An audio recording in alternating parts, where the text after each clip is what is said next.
get too comfortable. I gotta put a light behind my Stadium and Gale sign back there. It's not illuminating. As long as the lights are on. There it goes. There we go. That's better.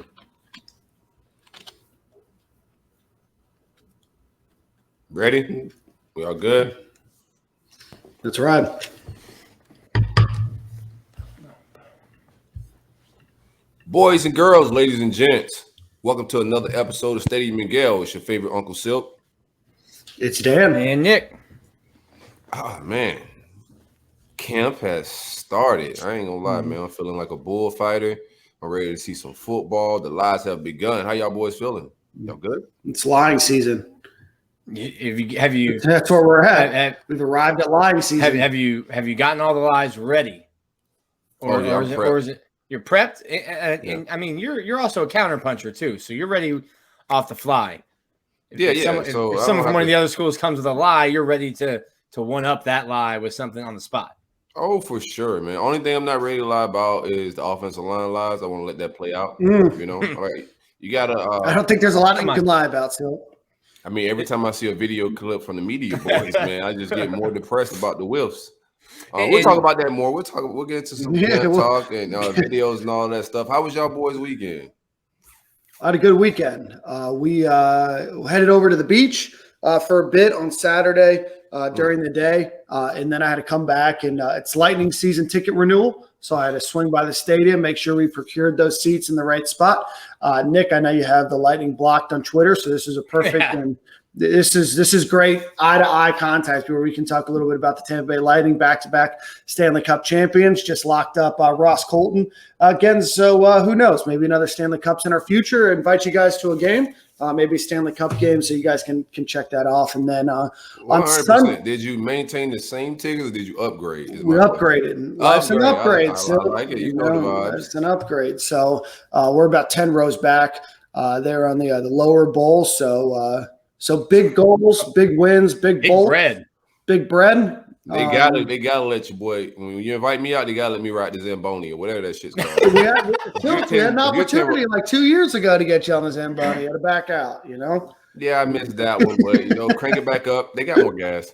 They do got more gas. And then on Sunday, a friend of ours' sister had a birthday, so I took the boat out. And DJ Snake, very famous DJ for Turned Down for What, was performing at a place called WTR around here. So we parked the boat, anchored up, and listened to some DJ Snake for a while. DJ Snake is the vibes.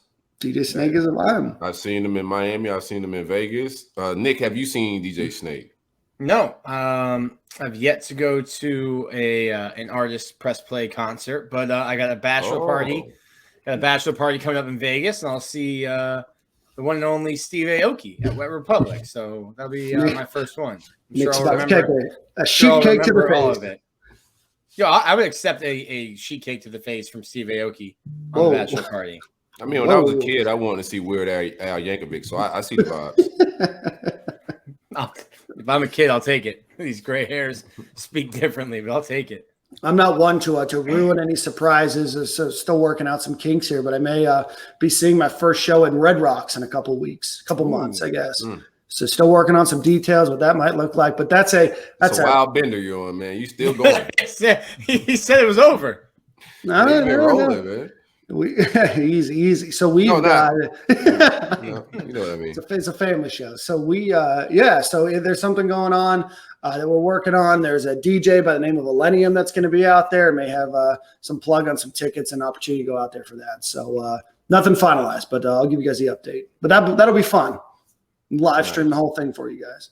That's Red Rock Randy. We've got Hong Kong Andy, Red Rock Randy. Dan's got plugs all over the world. Hey, I think Dan, you should take your bender activities to Patreon, man. Start like videotaping you at concerts and making that exclusive content, man, for the people. I like that idea. Idea. That should be a Stadium and Gale Patreon where we split the revenue and from Dan's venture. Very good. Yeah, you broke up a little bit there, but I get it. Oh, I'm on Dan's. I sent my Wi-Fi down to Nick. But boys, Nick, how was your weekend? Good, man. I mean, I'm in work mode now. It's camp, which means we've got media and I got stories, internet essays to write. So no media on the weekend, but still had stuff to do. But I'm happy to be working, man. I'm excited for football, and I think we're like 26 days away. So it's right around the corner. Man. I mean, your workload is pretty much the same all season, but don't it get easier once the content get easier in the fall? Mm-hmm. Yeah, so like I was telling people, so normally baseball is so good they carry me to like the end of June, and when baseball got knocked out early, I was like, oh, nice vacation, but like you still got to write stuff. There's just nothing happening. So we in the industry say vote for quotes. When people are talking, it's much easier to write stories. You know, I can only write so many. The top 10 linebackers in Florida Gator history, and you write the same thing every year. So I'm glad we got some actual stuff happening. I'd love to be out there at practice, so we don't have state-sponsored media giving updates, and you know, I'd be able to see what's going on from my own eyes, but we'll take what we can get. I won't have a choice, but I want media access as well. We can talk about that later in the docket.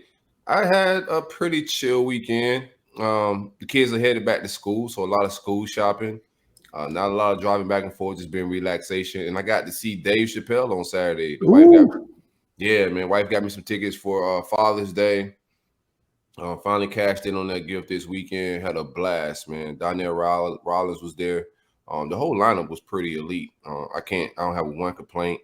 I get why they take away phones. Dave was edgy, controversial, and it's probably good. I'm not mad at the whole idea of taking away phones that every comedy set going for. I think that needs to be the culture.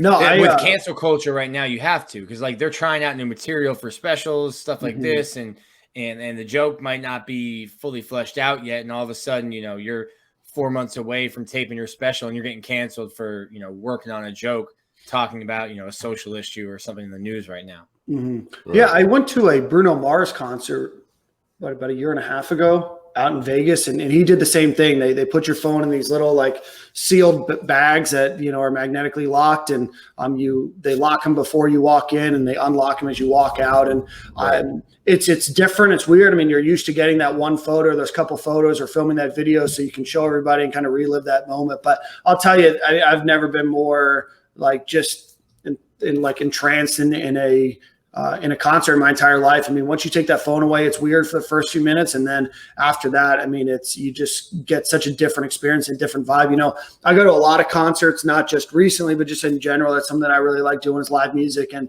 you know, it does suck when you take a picture, right? So like criticize myself here. And then you have to like hold your phone over the sea of phones in front of you just to try to get a good photo or a good video. And then you look back in the video, you're like, that video wasn't even like really worth it, but that's cool. My brother saw Chappelle a few years ago. I think he opened his tour in Coral Springs, maybe 3 or 4 years ago. So my brother saw him and he said it was awesome. So that he's definitely on the bucket list. Yeah, I think only guys like everybody can't pull that off. So I think Bruno Mars could pull off lock your phone up.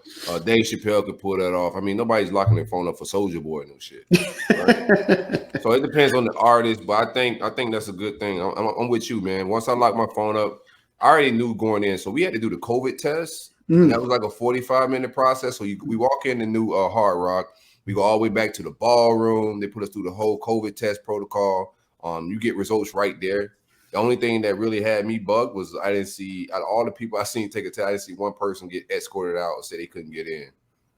So that was a little weird to me. Outside of that, it was like a 45-minute protocol of going to get COVID test. As soon as you walk in, they're locking up your phone.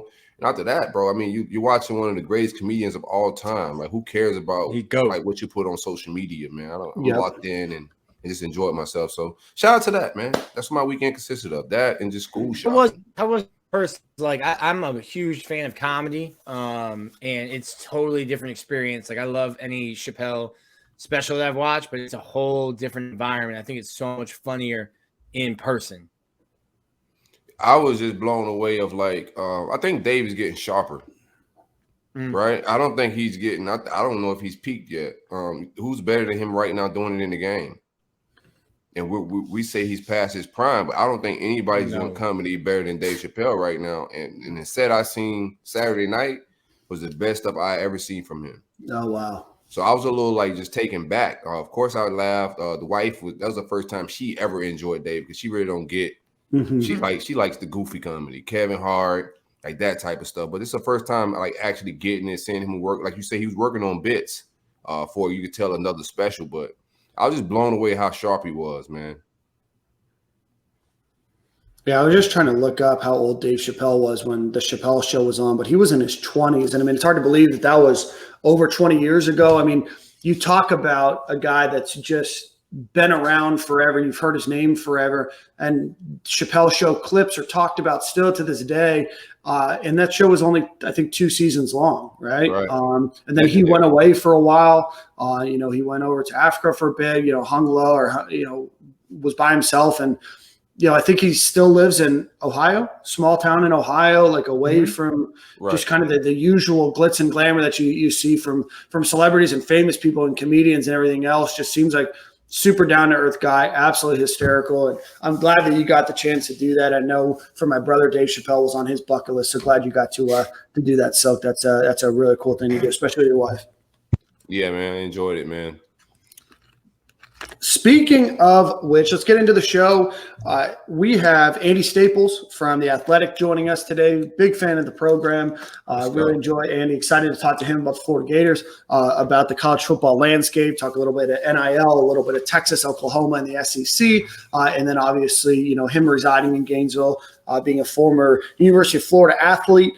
He has still a lot of special connections into the program and can give us a really good just view and opinion of where the Florida Gators are tracking and heading.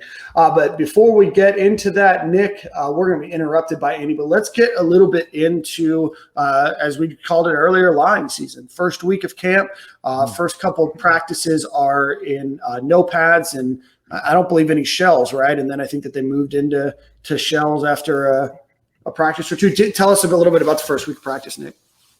Yeah, so this year they're I was almost thrown off. Like the first day, it looked like they were wearing pads. We've got like these new, so it looks like a shoulder pad, but it's not like the like the actual plastic pads. It's kind of like a hard foam kind of thing. And I think that's probably just for an added layer of protection. But I think the first 2 days, are good. Obviously, it's Emory's team, and you want to see how he's out there leading the guys and you did so much learning about what we do well in the spring versus what we don't do well. So now it's time to really install and implement that kind of stuff. And you do a lot of installation during the days when, when you're not in pads. Because when you're in pads, like, hey, we're trying to run 100%, 110 miles an hour, we're hitting.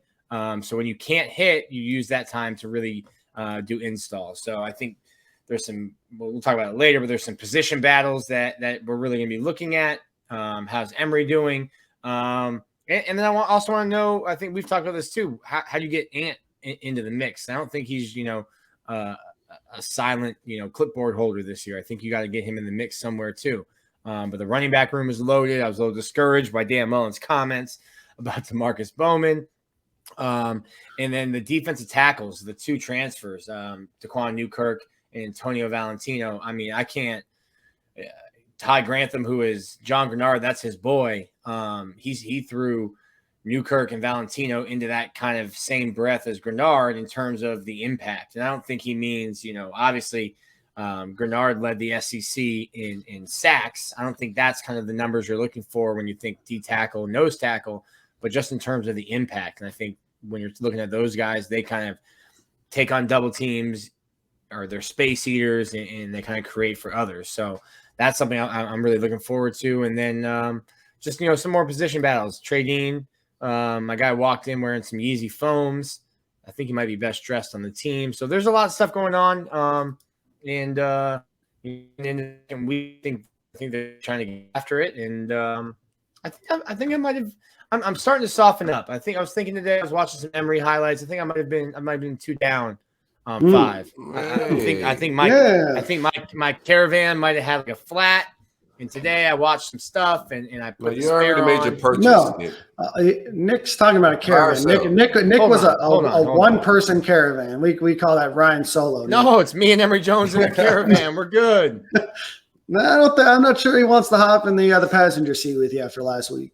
No, probably not. But there's a fence, and I'm trying to play both sides of it right now. So if you both could, I see that. if you could stop calling me out on that and just let me play both sides of the fence, so I'm just half letting right. you know. According to shout out to everybody involved in buy or sell. I like it as a whole segment. You already made purchases, man, and then there's a return policy. I haven't been making purchases. That's the thing. I've been window shopping. Yeah, you didn't make the purchase, so like a deal's a deal. Yeah, it was a one-time flash sale. It's a pop-up. It's a pop-up shop, Nick. Mm-hmm. No. They're in and they're out. No return policies. No exchanges. All sales are fine. I'll be on eBay paying the resale prices. That's fine. That's right. That's why I always take the silk policy about this whole thing. If you're unsure, just buy. Because what's the worst thing that could happen? Worst thing they'll call you is a homer. Yeah. Well, I'm not supposed to be that. And Nick's been called much worse in his life. That's true. That's true. Likewise. All right, Nick, let's break it down a little bit before Andy comes on. Yeah. You talked a little bit about Demarcus Bowman at the beginning. You said you're a little surprised what Dan Mullen said. What did Dan Mullen say about Demarcus Bowman? So obviously Bowman had, the injury, missed most of spring, where you're doing a lot of installation, throwing a lot of guy, gas out. Demarcus, he's been limited, but what have you seen from him? And he said, and I'll just read the quote. I mean, he looked good a little bit in spring, but we got to see how he picks things up and he learns. Obviously, that hurts being a first-year player. When you miss a whole installation, it's kind of like he's going through installation now and learning it all the first time because he missed it in the spring.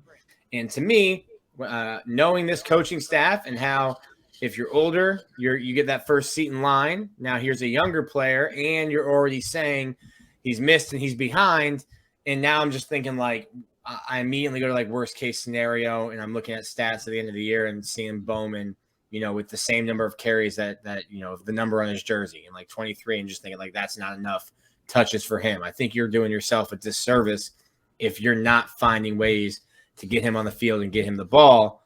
And I think I left Dan's first press conference little discouraged thinking, well, they might just not because they've got a bunch of older guys who have been through and been in the system. I do not care, Nicholas. I'm with you. I'm with you, but I'm saying I know this coaching staff and what they've done. Yeah, I know them too. And that's why I like to just call a spade a spade.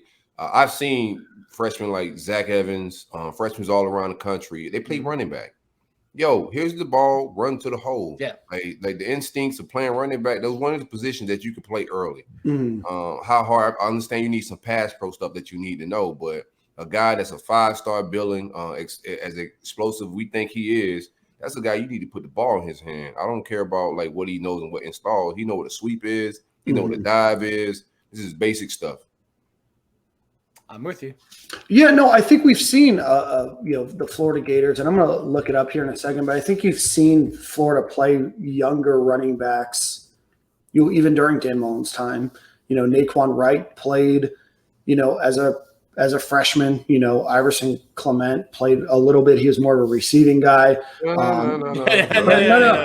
I'm just saying in general.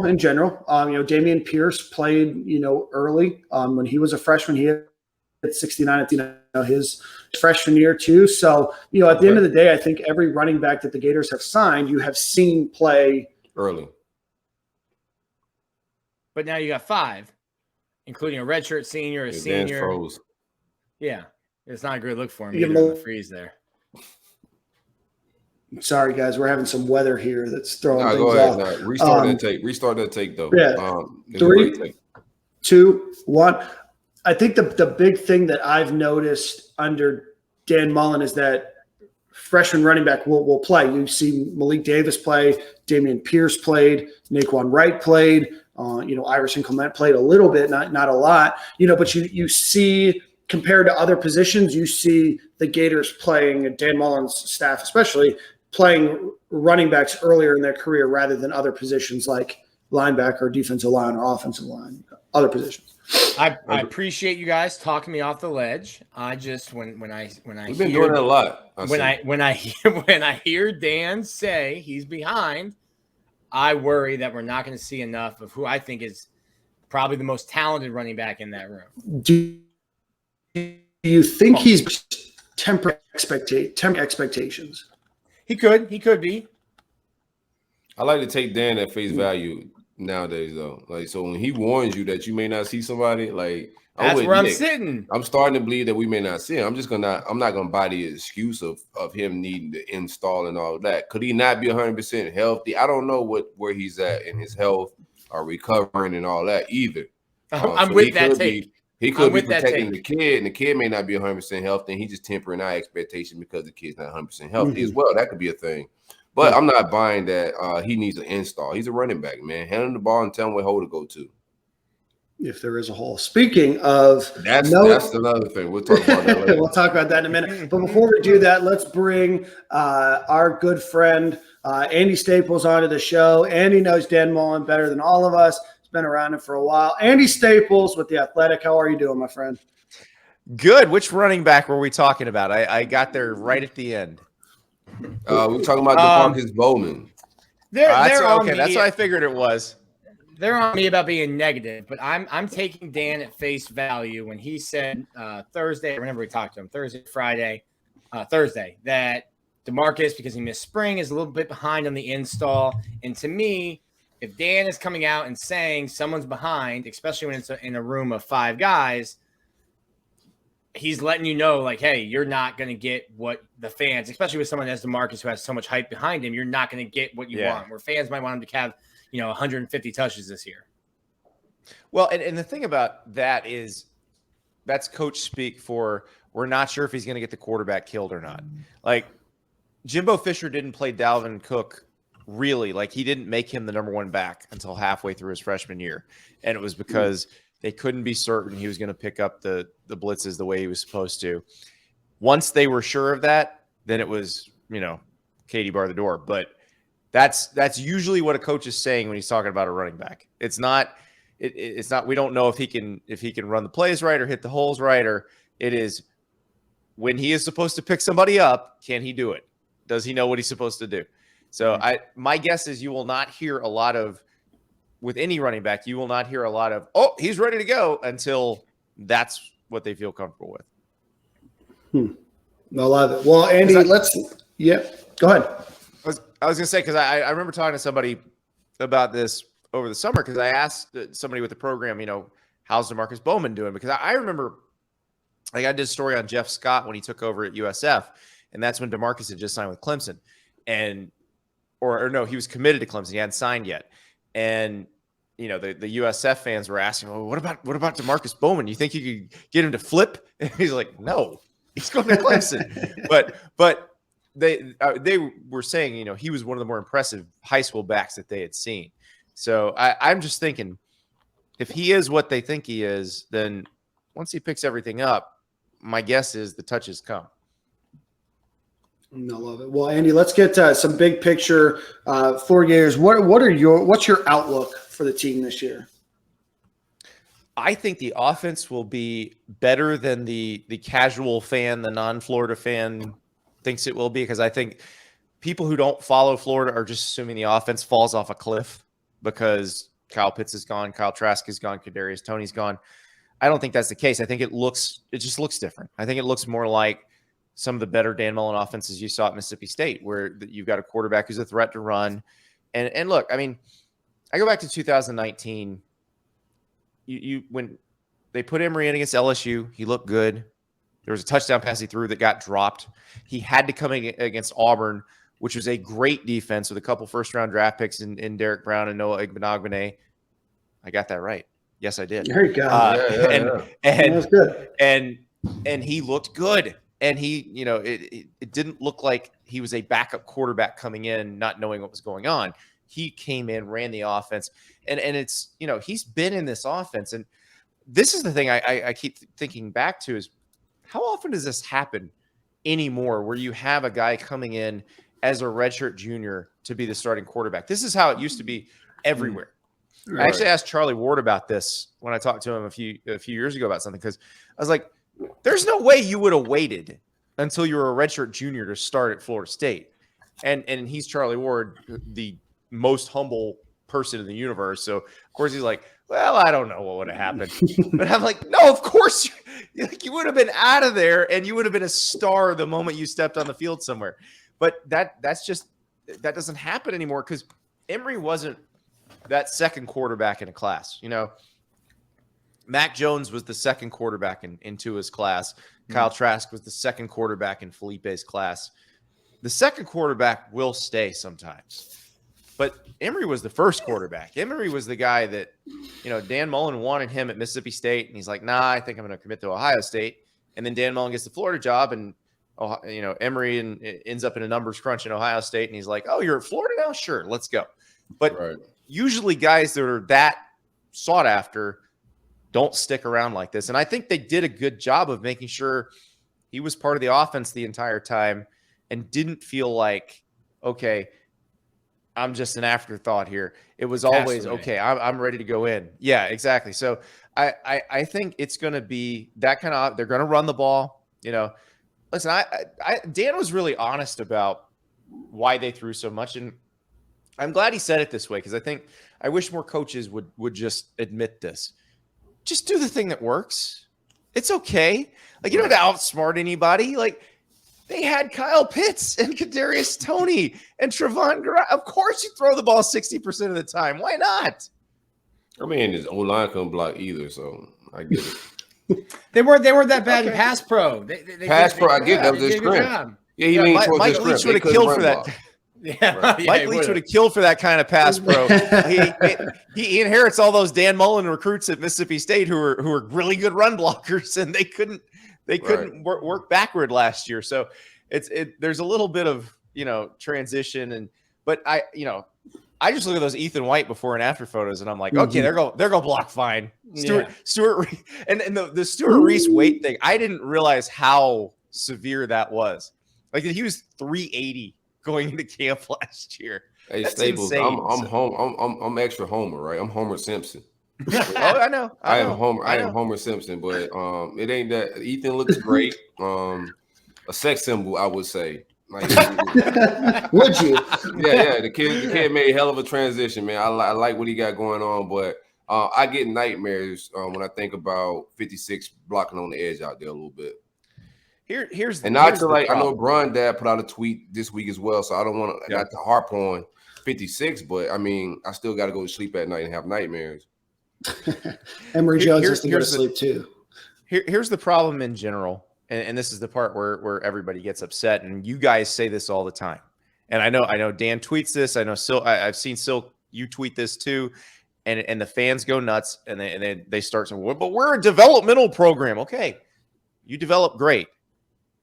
But you got to start developing some 5-star offensive linemen. That's go look at Georgia. They sign 5-star offensive linemen and then they put them in the NFL. Alabama signs 5-star offensive linemen and they put them in the NFL. Evan Neal was a high 4-star, but I mean that's the best offensive lineman in the country this year. Everybody wanted him coming out of IMG. You got to beat those teams. You have to when you go up against the Georgias and the Alabamas and the Ohio States. For those guys, you got to win some of those every once in a while, and that's where Florida isn't at right now. Why do you've known Dan Mullen for probably a decade and a half? You've known John Hevesy for the same amount of time, probably. Why do you think it is that Florida struggles? They seem to recruit running backs, quarterbacks, wide receivers, tight ends well, but why can't they seem to put it together on the offensive line at all? Because it's not even good. Those people aren't as plentiful. Those human beings are not as plentiful. And they are going to go where people are making first rounders. And you know where they make first rounders? We just lost one to UCF, though. We lost like a guy to UCF. Hey, there's a lot of momentum behind the Gus bus. I'm gonna need the backstory on that one first. I'm gonna need the backstory before I bail on anybody. I don't need any story. We losing to UCF, man. Somebody gotta get fired, Andy. I'm like I said, I'm Homer Simpson, but like, come on, man. Well, it's UCF. So, but I'm looking at this so I was looking at Evan Stewart and his final 5, and Walter Nolan, and Walter Nolan's another example because I say the same thing about the D line as I'm going to say about the O line, but you got to win those. Like when somebody puts up their top 5 or top 6 and it's those schools and Florida's one of those, they got to put the Florida hat on at the end, or there will be no national championships. Like, correct. I'm sure Ahmad's told you this. Like, Urban doesn't win national championships without Percy and Brandon Spikes and guys like that who, like, everybody on earth wanted Percy Harvin. Everybody on the planet, and Florida got him. You got to win a few of those, or you don't win national championships. And you got to win a few of those in either one class or in consecutive classes, because you go back to those teams. That 06 class was fantastic with Tebow and Spikes. But then that 07 class might have even been better. Joe Hayden. With Joe the Hayden, Pounceys. The Pounceys, Rainey. Like the Major Wright. That 07 class might have even been better than 06.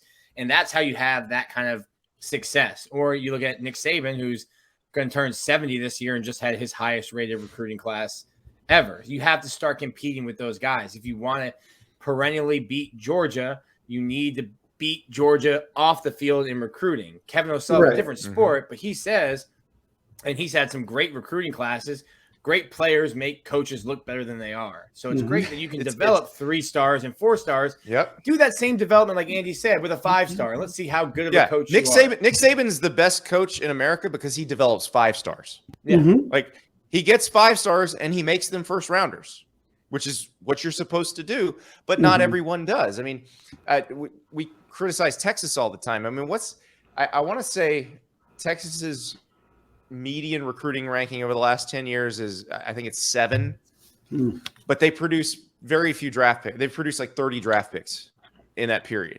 And that's terrible for that kind of recruiting. You know, Florida has outperformed its recruiting in terms of developing for the draft. Alabama has also outperformed its recruiting, which is insane because its recruiting is number 1. How do you do that? Yeah. Well, what do you think it is? Obviously, I know that you mentioned that they're putting him in the league, or but shouldn't the Florida brand or Florida's reputation help them a little bit more on the offensive line? I mean, I think back to reputation. I have no idea. Where's the last first round offensive lineman? Well, and maybe that's the question mark is then why aren't you not seeing a change? Right. Well, here's a reputation for a while. The guys would leave Florida after being bashed for 3 years, and then DJ Humphries. DJ Humphries is great in the NFL, and then you got guys that DJ's the last better first. after they leave. DJ's the last first round offensive lineman out of Florida. He's probably the last 5-star, right? But he was probably the last 5-star. And Juwan's an early second rounder who's a starting right tackle in the NFL now. They have produced linemen, but these guys who, remember, offensive and defensive linemen, ready to walk onto your campus and play, the least plentiful human being in the recruiting world. Sure. They have the most options of anybody. They're going to Florida State right now. They're going to the play. Well, they're not going there right now. They're not getting those. They got some 4 stars committed, but look at who they're beating for them. They're not beating Alabama and Ohio State for those guys. Well, we need to go out there where Florida State's going out there. Like, because right now we're offering kids that we're competing with FAU. Bro, Silk, you're down bad. If that's I don't want to get. I don't want to get. You gotta go after who George is going after, who Ohio State's going after, who Alabama's going after. Those are the players that win national titles. Yeah, every position. All of them, especially right now. Not with Hevesy. That's my thing. He's a good O-line coach. Welcome to the show, Andy. We're handing out pink slips. Well, hold on. But I think that's the question, right? John Hevesy is well known in a lot of circles for being a good to even better than good offensive line coach, right? He's well respected in the business. He's been in the business for a long time. He can teach gap scheme. He can teach zone scheme. He teaches them the skills they actually need when they get in the NFL. If there's anybody that knows, Alabama loses its O-line coach. They had Kyle Flood coach of the O-line, and he did a really good job for them. He goes with Sark to Texas. Who does Alabama replace him with? The guy who was the head coach of the Jacksonville Jaguars, right? Who happens to also be a great O-line coach. I'm just looking at our development and production at the offensive line position, and then our recruiting, and that both tell me right now that we need to make a change. That's just like from a business standpoint. I think like production wise, passing protection was better than but we wasn't really good at that either. We was just better at it. We struggled tremendously at run blocking. This year's going to be a telltale sign. It's all Dan Mullen guys. It's none of the last crew, none of the last regime. It's all heavy C guys. So we'll see exactly what the offensive line is. And I think if there's no progression, development wise, they got to make a change because he's not recruiting elite bodies. I will bet you that they are better at opening holes in the run game this year. You got 1,000 pounds of human at between left guard and right guard this year. I also think having a QB who is a threat to run opens changes everything. The number game. Yeah. Correct. Now, Emory's arm is better than people who don't watch much Florida realize. Emory has a better arm than Kyle Trask had. Is he going to process like Kyle Trask? I don't know. I mean, the best thing. I don't know about accuracy right now, Andy. Yes. That's what Andy was saying. Stronger arm. Yeah, stronger arm. More in terms of a physical thing that you can't teach, he has that. But yes, what Kyle did the best was, I know the offense. I know where the ball needs to go. I am going to get it out on time every time. And he did. He was great at that.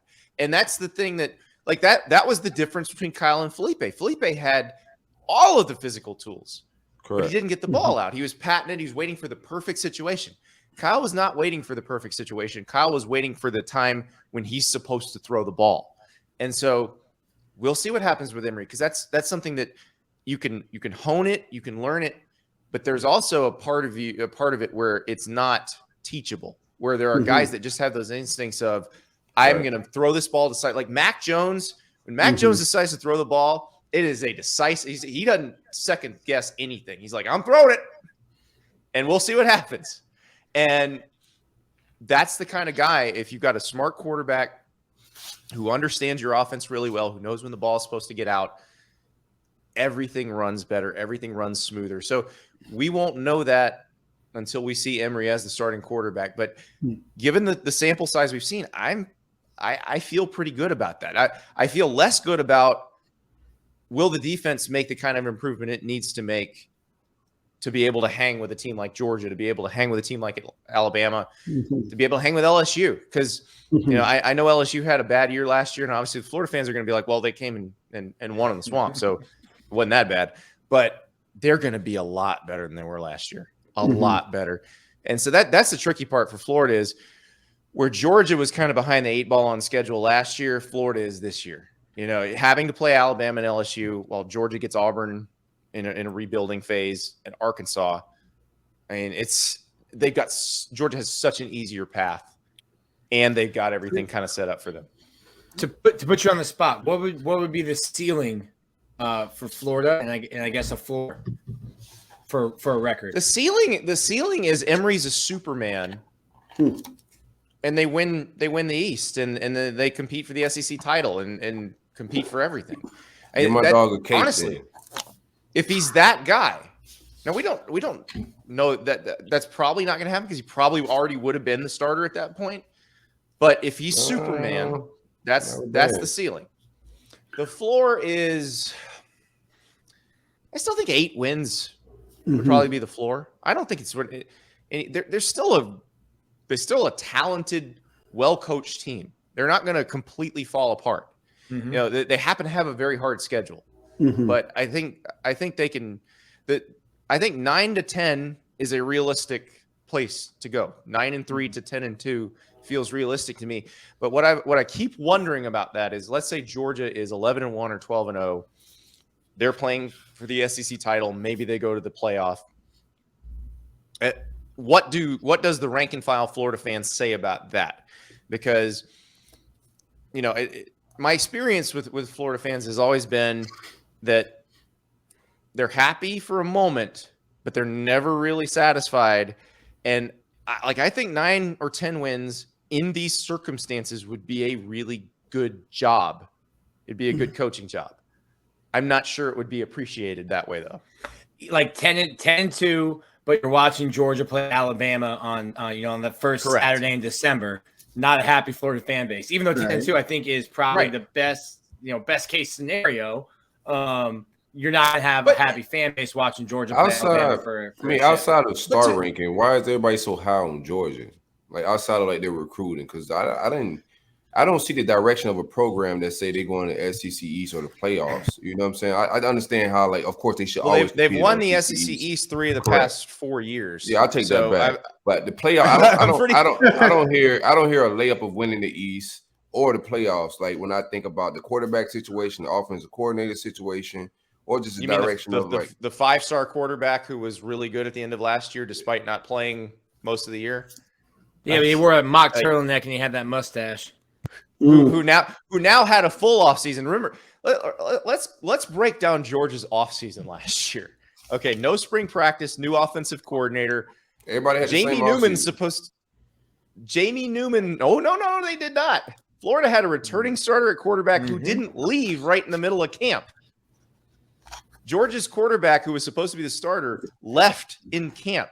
They started a former walk-on. We're winning. They shouldn't be in that position. They're in that position because of recruiting. Well, they're not in that position anymore. Now they have a guy who was a 5-star signee at USC who's starting. They've had more 5-stars, and it's not the first 5-star they had on campus at quarterback.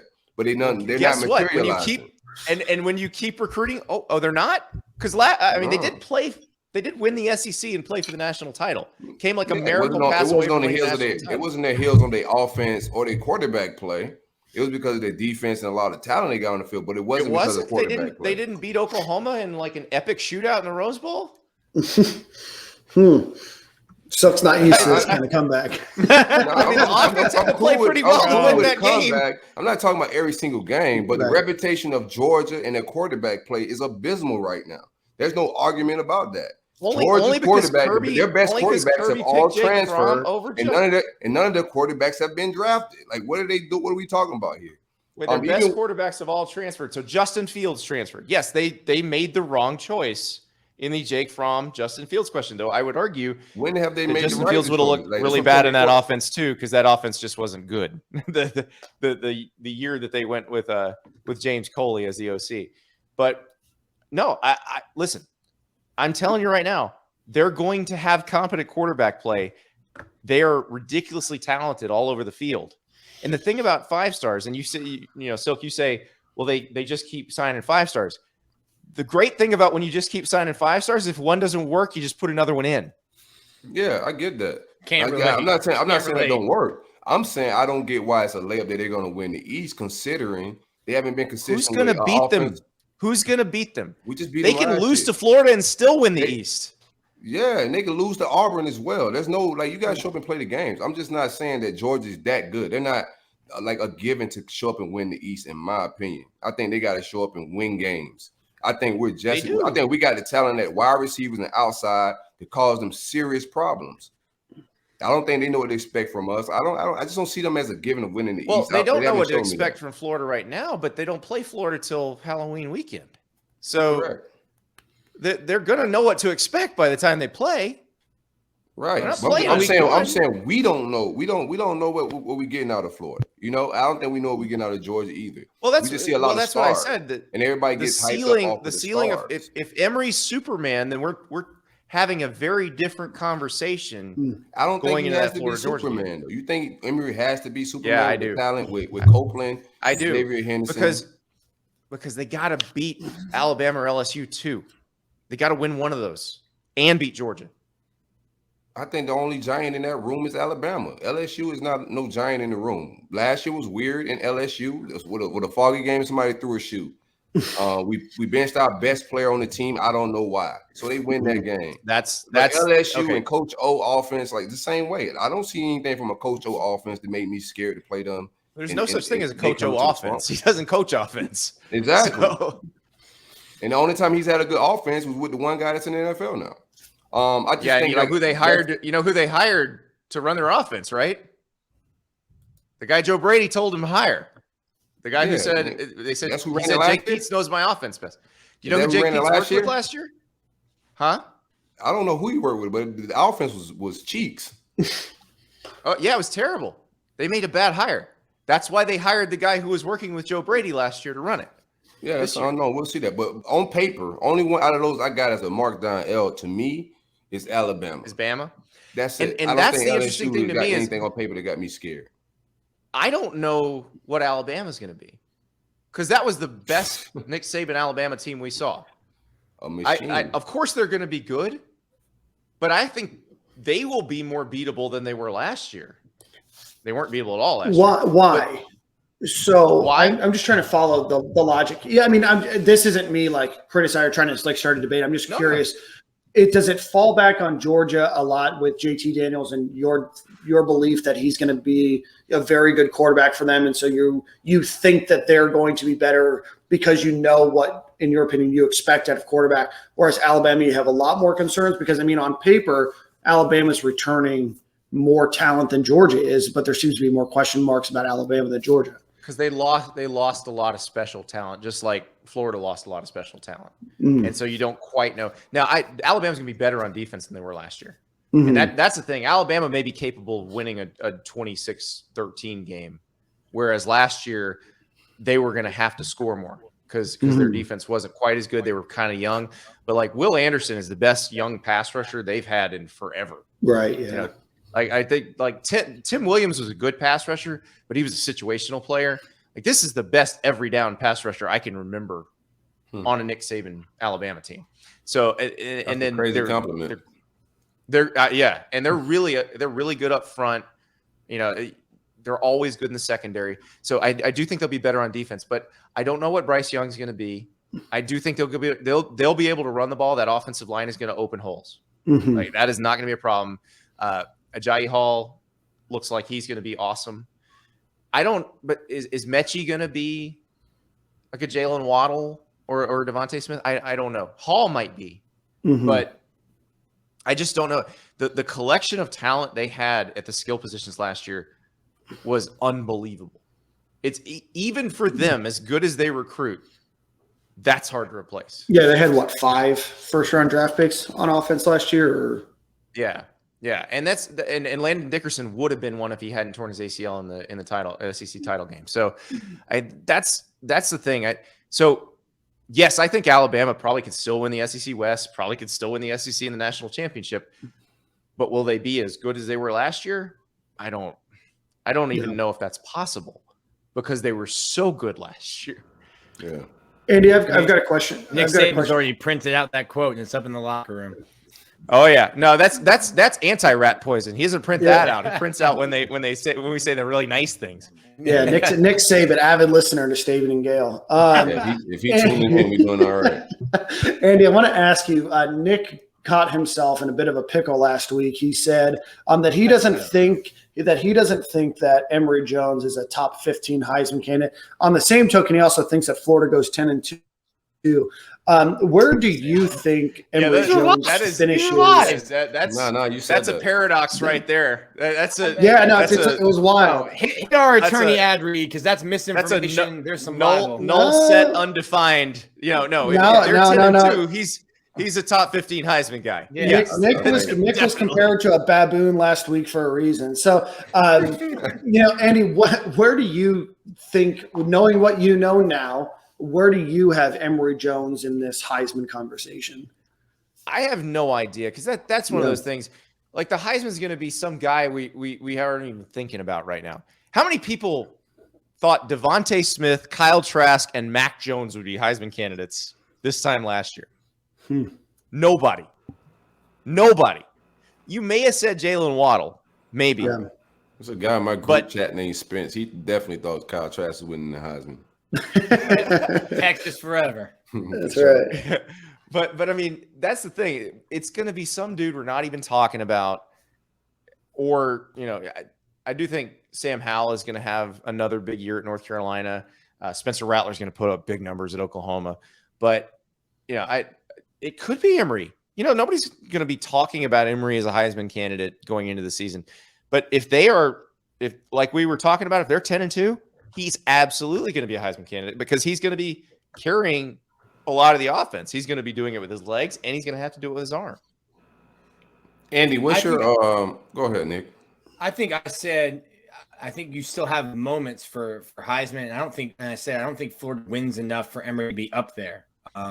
If Florida's 10-2, then yeah, he's had those moments. But I think you have enough moments. I don't think Florida's going to win enough for Emory to be in that You've been position. And then the backpedaling. guys were like, well, some of the Johnny Manziel won this many games and Tebow won with this many games. I'm like, yeah, they put up historic and prolific numbers in those. Johnny Manziel only lost 2 games. Hold on, Johnny Nick is Manziel acting lost to totally Florida and different LSU. though. Like Nick is acting totally different. Yeah. I told you at the top of the show, I built a fence and I'm on both sides. I'm cutting the grass in my yard, in my neighbor's yard. I'm taking care of everyone's yard. You're just straddling. Nick's lawn care service. Yeah. Listen. If you're straddling a fence, especially if it's a chain link fence, that gets real uncomfortable in the I in the crotchal region. So you're just not. it. And listen, I know how short Nick. I know how short the shorts you normally wear are. So I'm telling you, you don't want that creeping up in there. Hey, real quick, go ahead, Andy. What's your opinion on McGee? I've been seeing a lot of clips from Gators football, their social media. I like the way I seemingly, like from afar, I like the way he's coaching those guys in the quarterback room. What's your opinion on McGee?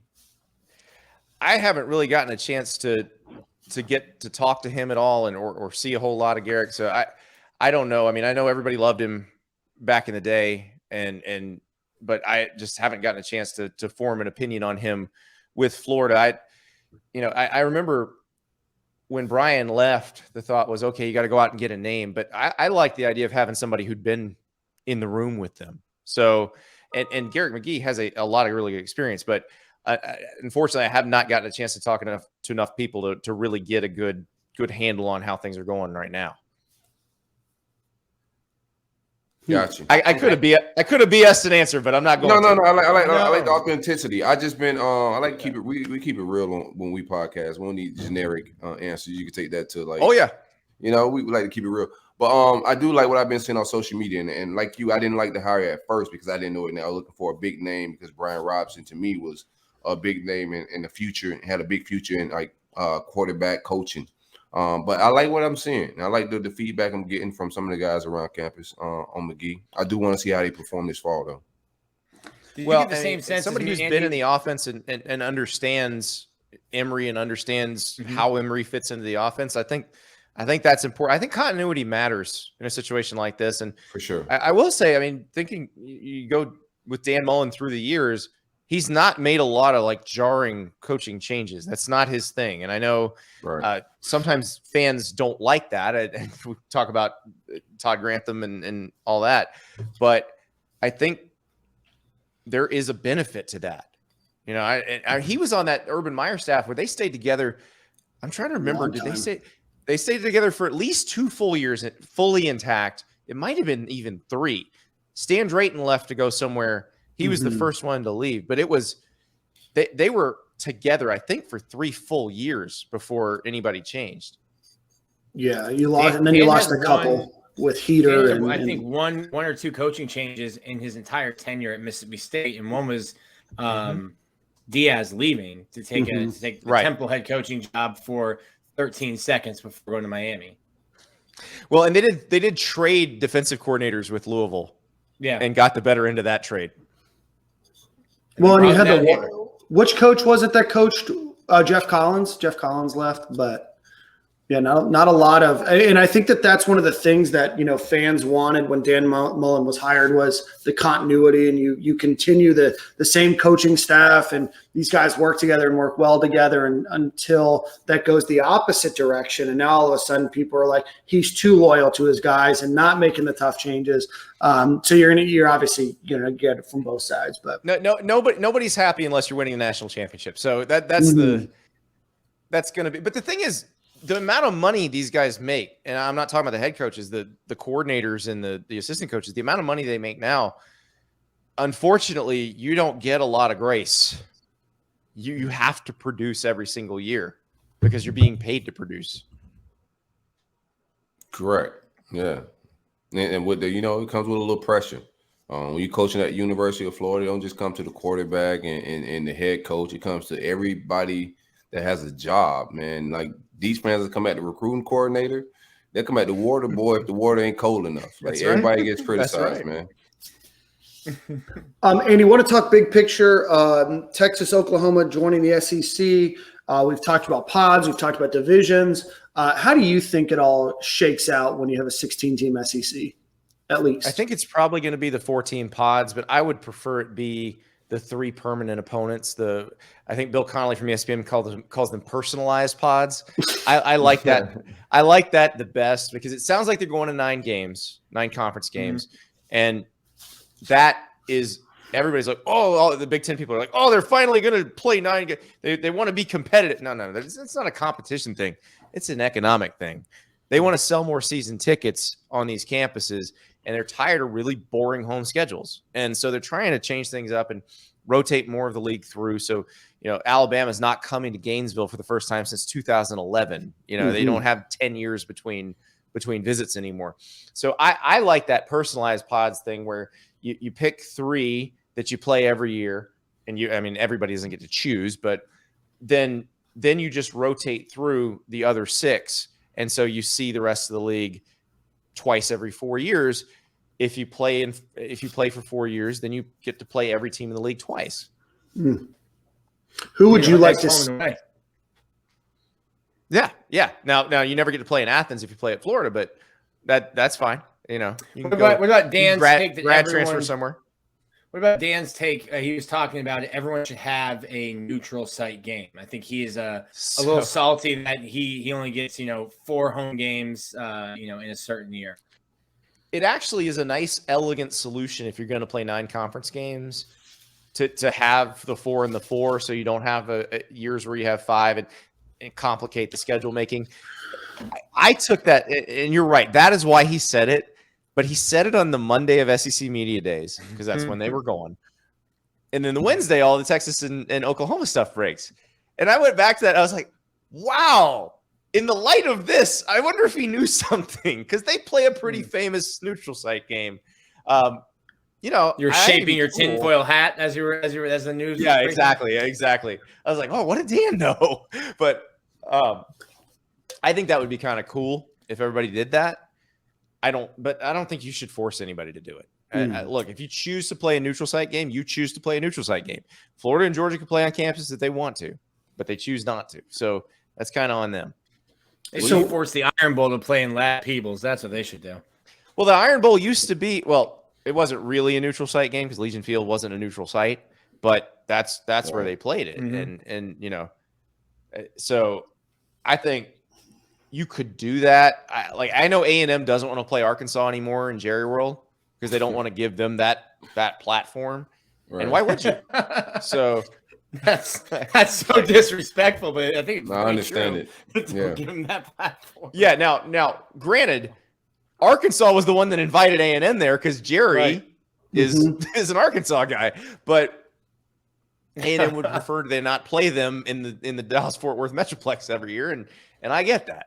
So I don't think you should force it, but I am excited that it does seem like the momentum in the conference, one way or the other, is to rotate through and get more teams going through each campus. And because I remember like 2019 when Auburn was coming to Gainesville, Gus Malzahn's like, this is the first time I'll ever coach in Gainesville. I'm like, wait a second, you were at Arkansas, and then you were assistant at Auburn, and then you were head coach, and you haven't been in Gainesville yet, and he hadn't. So that shouldn't happen. It shouldn't feel like you're in 2 different leagues.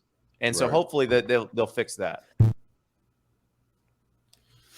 Andy, what do you think this move does to the rest of college football? So you have Texas, Oklahoma coming to the SEC. There's some talks about some Big 12 teams maybe going over to the Big 10. There's some Pac-12 discussion. There's other conference discussion. You're bringing up USF, UCF, other schools.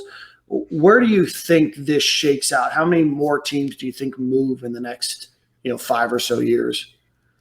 I think you got to watch the Big 10 right now because their next media rights deal is up after next football season. So they probably have to start negotiating that right now. So you kind of want to know what you have. And so if they're going to make a move, you would think they would make a move within the next 6 months or so. But they don't have to. The Big Ten's in a situation where they make the most money right now. I don't think they would make the most money once Texas and Oklahoma join the SEC, but they would still make a lot of money. Their programs would be funded very competitively. So you don't have to change anything if you're the Big Ten. You can stay at 14. Everything's fine.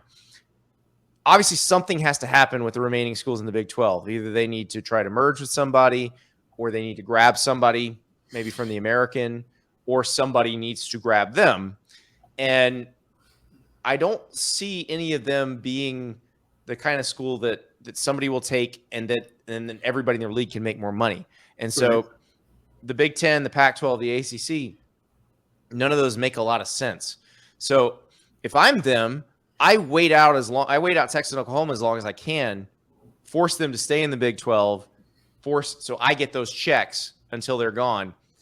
And then I try to grab teams from the American. The American's trying to be really aggressive right now and try to get those guys and say, well, future's uncertain. Nobody knows what's going to happen in a few years. You just come here and be with us. But I don't think they're going to do that. And I wouldn't do that if I were them either. I would just make Texas and Oklahoma pay. So now this all breaks. Let's say I don't think the Big Ten is going to do this. I don't think they're going to take Kansas or Iowa State. But from an academic standpoint, the fit, geographic fit, let's say they took those two, then it all falls apart. Then everybody's willy-nilly looking for a home. Texas and Oklahoma get out and go to the SEC sooner. But again, I just don't see what's in it for the Big Ten, because like Indiana and Purdue and Northwestern are not going to take a pay cut to take those guys on.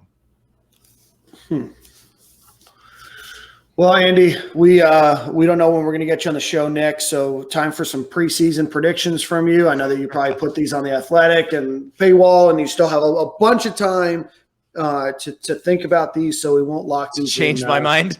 Yeah, you still have some time to change your mind. Listen, I've got room on either side of the fence. There's more than enough room. Just pull a Nick. Just put enough predictions out there that you can straddle with see, I had it right. Yeah. Whoa. That sounded nuts. It did. Well, we were talking about nuts. So yeah. I can see. There you go. Who do you have in your playoff race? So I do think Georgia can win the SEC this year.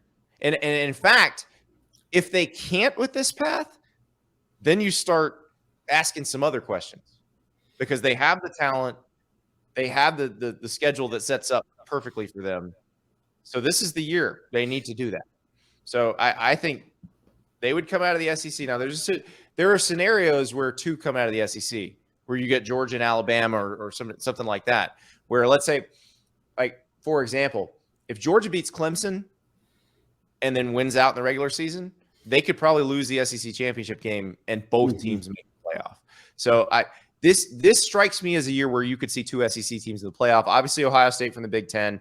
I just don't see anybody competing with them. I am very curious about when Oregon goes to Ohio State, though, because we don't know what Ohio State's going to look like offensively. They're going to start a quarterback this year who has not thrown a pass in a college game. I'm assuming it's CJ Stroud, but it doesn't matter who they pick because none of them have thrown a pass in a college game yet. So they got Oregon week 2. Oregon may be starting a true freshman at quarterback in Ty Thompson. But I'm curious. This will give us a good test of just how much has Mario Cristobal built up Oregon's roster, because he's building something that looks like Georgia, Alabama, Ohio State, Clemson. They're not there yet, but we'll have an idea of how close they are when we see them against Ohio State. So, if Oregon is competitive in that game, or if they win that game, there's a good chance Oregon's a playoff contender type team, because they're the best team in the Pac-12. It's just a matter of, can they compete on that national level? Oklahoma. Talking about Georgia. Talking about Georgia with that week one matchup with Clemson. If you're talking about Georgia being able to win the East and playoff contender, do you have Georgia beating Clemson week 1? I do think they're going to beat Clemson. Yeah. So now I could be completely wrong in that, because we saw DJ Uiagalelei start twice last year. We saw him against Boston College. We saw him against Notre Dame. He was perfectly fine as a true freshman. It looks like they can do some fun stuff in that offense. The news that Justin Ross is back is big. The Clemson thing's interesting because I kind of feel like they need to beat Georgia. If they don't, then they can't slip up at all.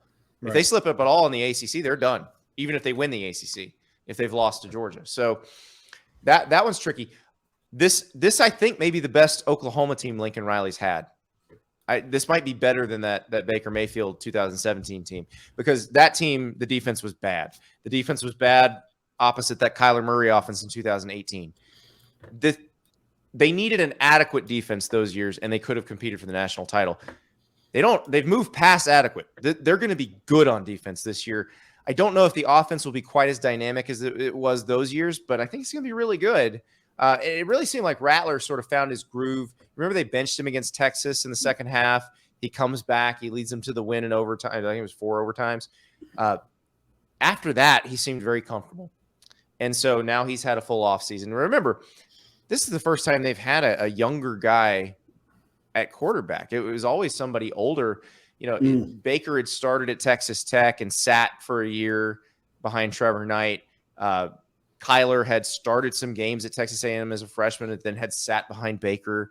Jalen Hurts had been a 2-year starter at Alabama and then saved their bacon in the SEC championship game the year he didn't start. So they had guys who were in very different places than Spencer Rattler was when he started last season. So I think now you're going to see a more comfortable just dealing Spencer Rattler. And I realize with the Florida fans I'm talking to in this audience, they don't want to think about more comfortable than you looked in the Orange Bowl, in the Cotton Bowl, but that's what they're going to be. And defensively, I'm curious to see how good that D-line is. Like Nick Medino coming off the edge is something they have not really had on those other teams. I don't know if they're quite where Alabama or Clemson is from a D-line standpoint, but they're closer. And so that fascinates me, because I've always wondered what a Lincoln Riley team would look like with a good defense. And I think we're going to find out. So that's one that I think could be competitive. So I've given you, I think I've named 6 teams, and there's only 4 spots. But I do think if Georgia beats Clemson, there's a real possibility you're looking at 2 SEC teams in the playoff this year. Well, we got about 28 days, 26 days, 25 days, whatever Nick was saying.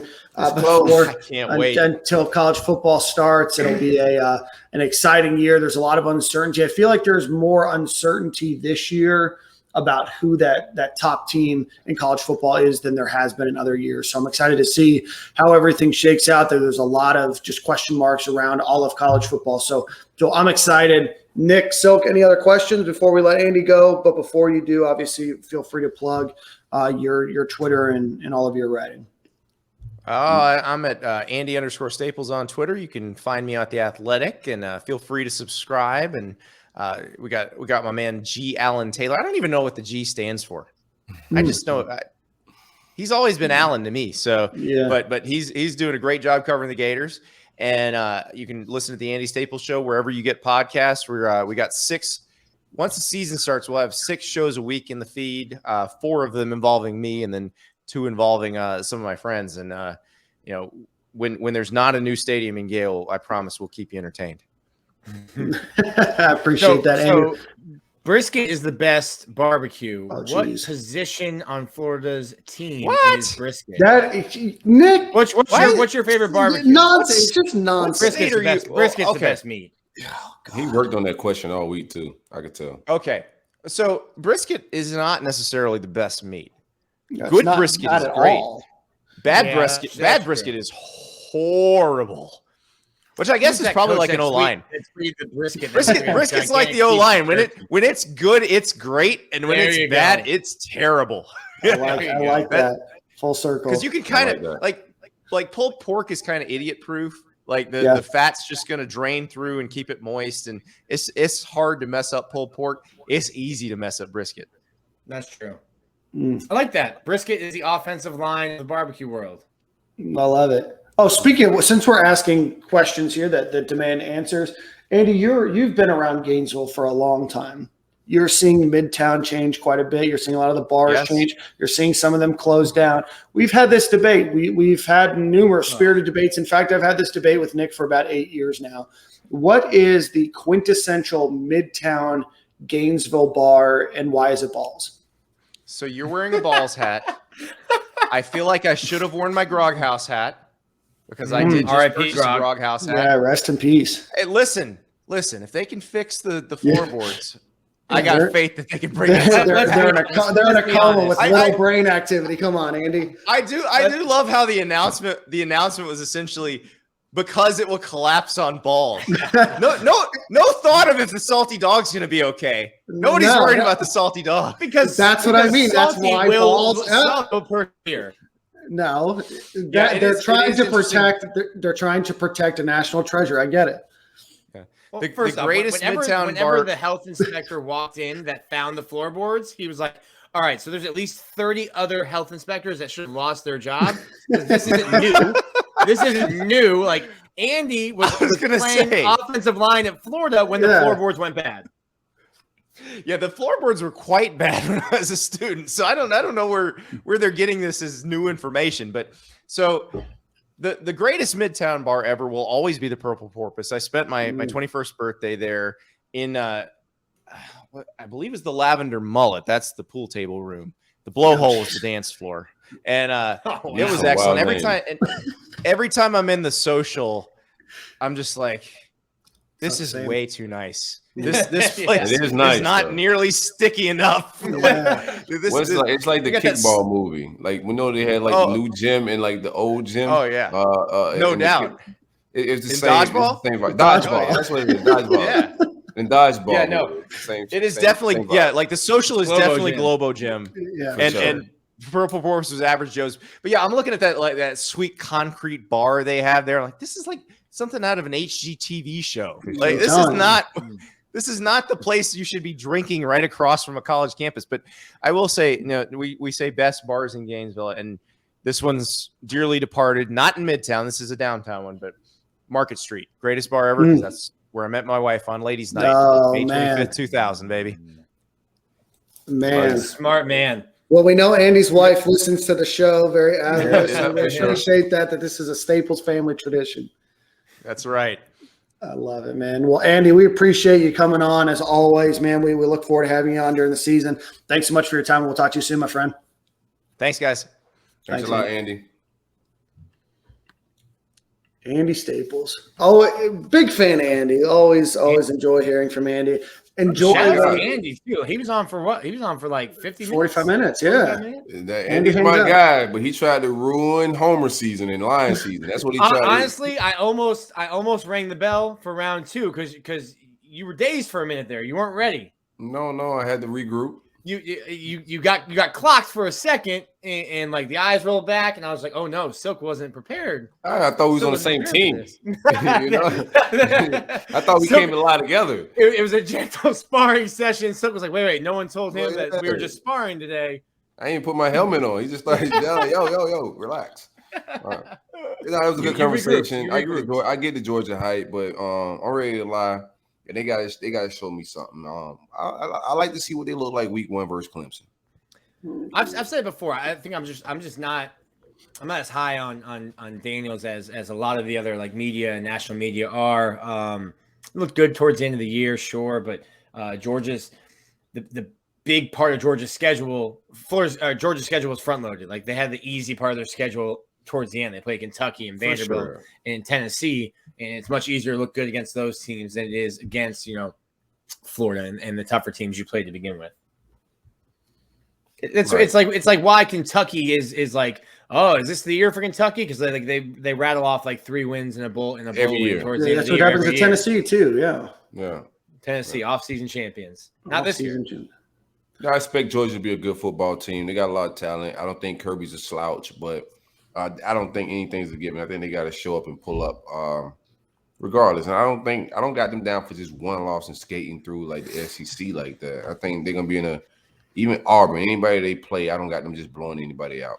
I think they're at Auburn this year, but Auburn's it's a new coach. It's a new coaching staff. A lot of turnover. Like I think people are super high on Bo Nix, and I think Florida fans are probably lower on Bo Nix than I am. Like I think he's serviceable. I don't think he's a Heisman dark horse or a first team, second team, all SEC.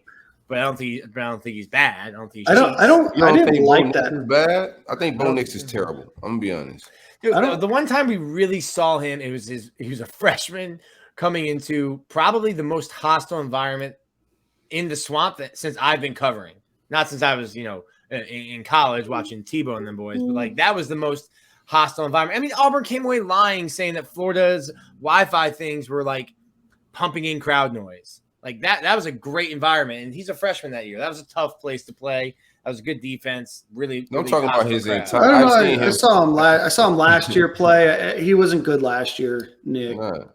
He's just been around. He's just a name that people are familiar with. I told you how we vote. I told you how we vote. Yeah, I mean, he's just a name that you're familiar with. I mean, it's his third year starting. I don't like Brian Harsin as the head coach over there. I thought that was a weird pick. I don't think that the two of them really work well together. I don't know. I don't think Auburn's going to be very good this year. No, neither do I. But I do think they have like bodies over there.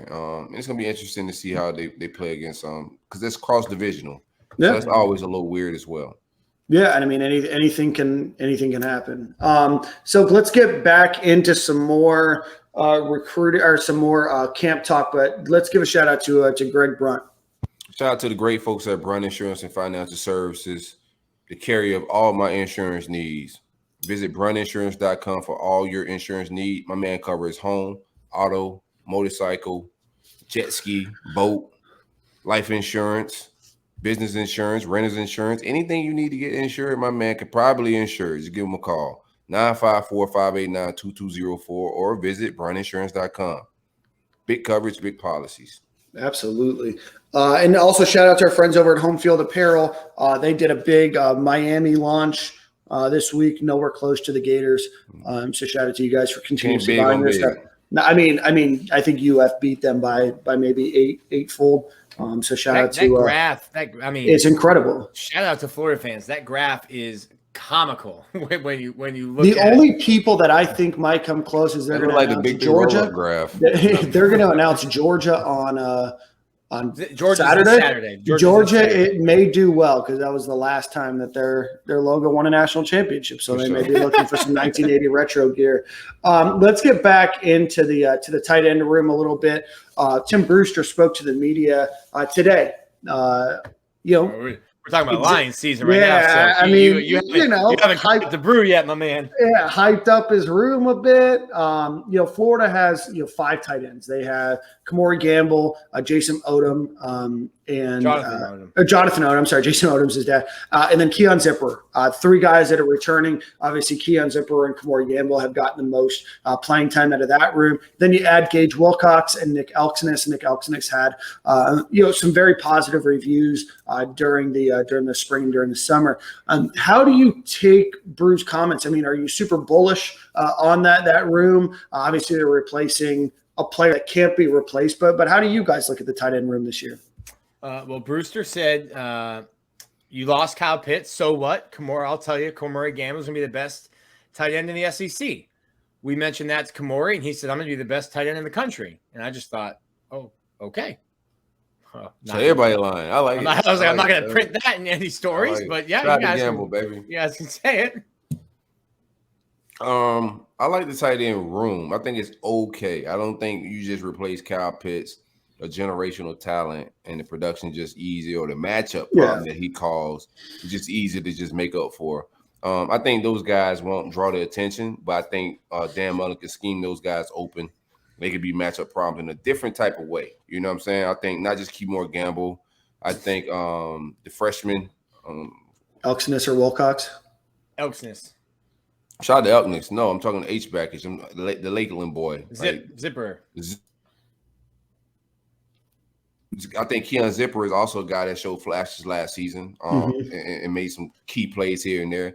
I think they're guys that could get open and can scheme. They like H-backs more than I would say tight end, traditional tight end, or a guy that could flex out like Kyle Pitts and play either or. So it's the difference. But I think between the room, they probably can make up for like 60% of that production, but I don't think 100%. Yeah, I think John Odom is your only real traditional tight end of that group, right? Your guy. Obviously you can't replace Kyle Pitts. Kyle Pitts is your highest tight end drafted in NFL history, right? I mean, just a phenom, on the field. I think where Florida is going to catch people is that I think that they have some athletic players that there's going to be some confusion that teams are going to try to have to cover both of them, because I think that Kamara Gamble and Zipper, especially Gamble, really improved as a blocker last year. Even Zipper showed some flashes of being able to block a little bit. I think you're going to see a couple multiple tight end sets, and I think compared to last year, you have some more development out of those guys. That with those two tight ends on the field, you have a few more options rather than just the one Kyle Pitts. It obviously doesn't replace it, but I think it gives it some additional options. That to me sounds more like getting the forgotten guy on the field. So like, yeah, obviously I think we all agree that the Emory and the running dynamic is going to be, the offense is going to be more run central, more run focused this year. And then you've got a guy like Copeland that can take the top off of a defense. And then all of a sudden, okay, well, we're not expecting, this two tight end set for somebody, just, a tight end to hit the seam or a tight end to run a drag and take something, get the ball in space. But yeah, it's not going to be a focal point like it was in 2020. I think Nick Elksnis is probably the closest in terms of athleticism and ability to Kyle Pitts, but Kyle Pitts wasn't Kyle Pitts until his third year on campus. And I think Nick is still a couple of years away from that. To me, it's an adequate room, and you got a bunch of guys who are willing blockers, which you're going to need when we're talking about, Florida, leaning on their running game. But we're not in the segment yet, but I'm not buying what Tim and Kimura were selling today. I like the energy. You should think you're the best player in the country. For sure. A Brew coming in line, like staff should come in line about their room. And nobody lies better than Brew. Brew said, that he doesn't like to tear players down and build them back up. He just likes to build them up. And I think he's just, maybe starting to believe some of the lies that he was saying. Building players up. Kamara does look great in camp. I'm going to be honest. Like, physically, he looked like the best shape he's been in. He's been chasing hogs. He got a lot going on. That's wild. I remember seeing the pictures in the past of him showing up chubby or him not working out in the offseason. So physically, just seeing him in camp working around, he does look great. Yeah, no, I like Gamble a lot. We need to get Gamble and Odom with Brian Crum. He's a big hog hunter guy.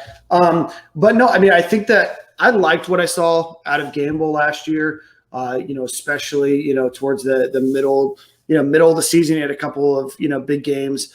They're not big games, but adequate games. He had a couple good plays against Georgia and Vanderbilt. But I think that he's a guy that's going to step in. And one of the things that I talk a lot about, on the show is that I like the fact that the guys that are starting with Emory Jones now are the guys that Emory Jones grew up with, right? Mm-hmm. When they were on staff, or when they were freshmen, they were all freshmen together. So that third team and that second team, are now these guys. So that chemistry that he has with Copeland and Gamble and Zipper and, exactly the timing and everything else. I think that this is where it really starts to work compared to, a new guy coming in with guys that have already been there, really under a different, quarterback or different scheme, whatever it is. I like their connection and I like their ability to work together. And I think that you're going to see that pay off this year. And I think that you're going to see more out of Gamble and Zipper than you would have thought if you just looked at them as players like in a vacuum because of that chemistry. That was the same deal with Kyle Pitts and Trask. I mean, when I think Kyle was either redshirt freshman or a freshman when Pitts showed up and they were running, third teams together. Yep. And then the next year running thirds and second teams together. So I think you kind of saw that relationship.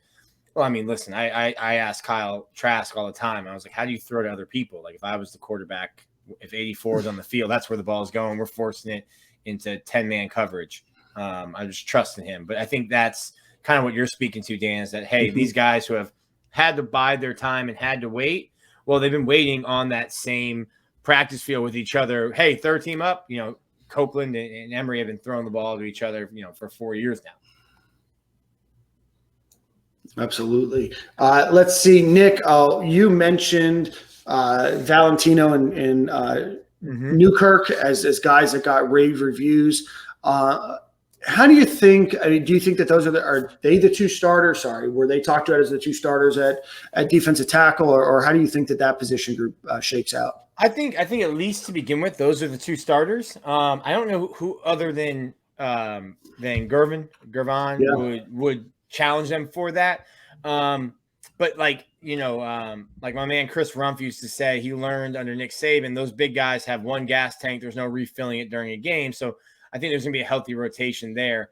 But yeah, I think the biggest thing for them, I know some people at Auburn, Newkirk had some injury issues, but they did not want him to transfer. He was a player they were really high on. And then I was going back and looking at some old like PFF grades and in some of Penn State's biggest games, Valentino really, you have to look at it differently because he was called Shelton back then. One of their highest graded players against teams like Ohio State and against Michigan. So that's not, you're not beating up on Rutgers and Maryland. You're showing up when you're playing your toughest games. And I think the biggest thing that they've brought is just that veteran leadership. Like Gervon, we forget, has been playing football for like 2.5 years now, 3 years now. He's still learning the position and learning the game. And now instead of having to be thrust in and start right away when maybe you're not ready and you're still thinking too much, playing a little bit slower, you've got these guys, these veterans who are battle tested to help you, give you these finer tips and kind of ease your progression into the start. Because I think all of us here think Gervon's potentially like an all SEC player. I think it can't hurt to have a couple of veterans in front of you helping you out right now, in your sophomore year. All right, real quick, since we're talking about coach's line, shout out to Boo. That was a good lie. I like it. We also got some lies from defensive room. There was a quote out saying that the addition of Newkirk and what's his name, Valentino? That's his last name. Antonio Valentino. Those two guys will be the same impact of John Grenard, however you want to pronounce that, tomato. Are you guys believing that lie?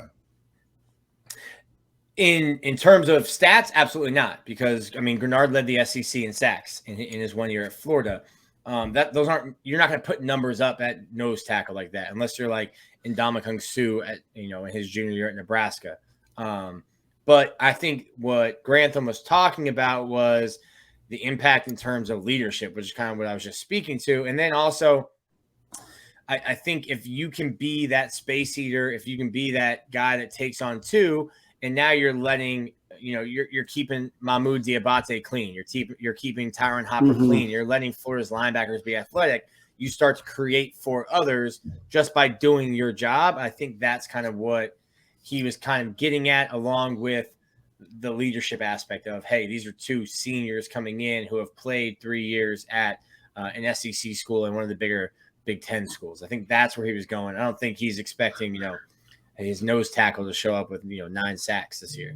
But I also think where they come in is who they are is better than who they could have been, right? I think that they changed that defensive tackle room into a ton of question marks to 2 players that can contribute, 2 players that can allow some other guys, some opportunity to play, and they can play, down the stretch when it is really needed out of them, but I think of Gervon Dexter being, the only defensive tackle in that room, backed up by, I don't even know, Jalen Lee, Lamar Goods, Humphreys, Desmond Watson, Dante Lang, Humphreys, right? Like, not guys that I'm putting down by any stretch of the imagination, but substantially more question marks. I think that a lot more uncertainties for sure. A lot of uncertainty. So I think that's what those guys bring is the opposite of what the problem could have been.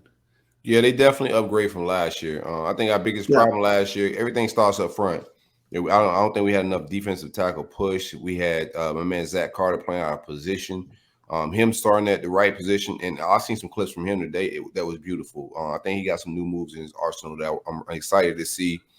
But yeah, everybody just in the right position. I think these are guys that are proven that they could play in the SEC as well at defensive tackle.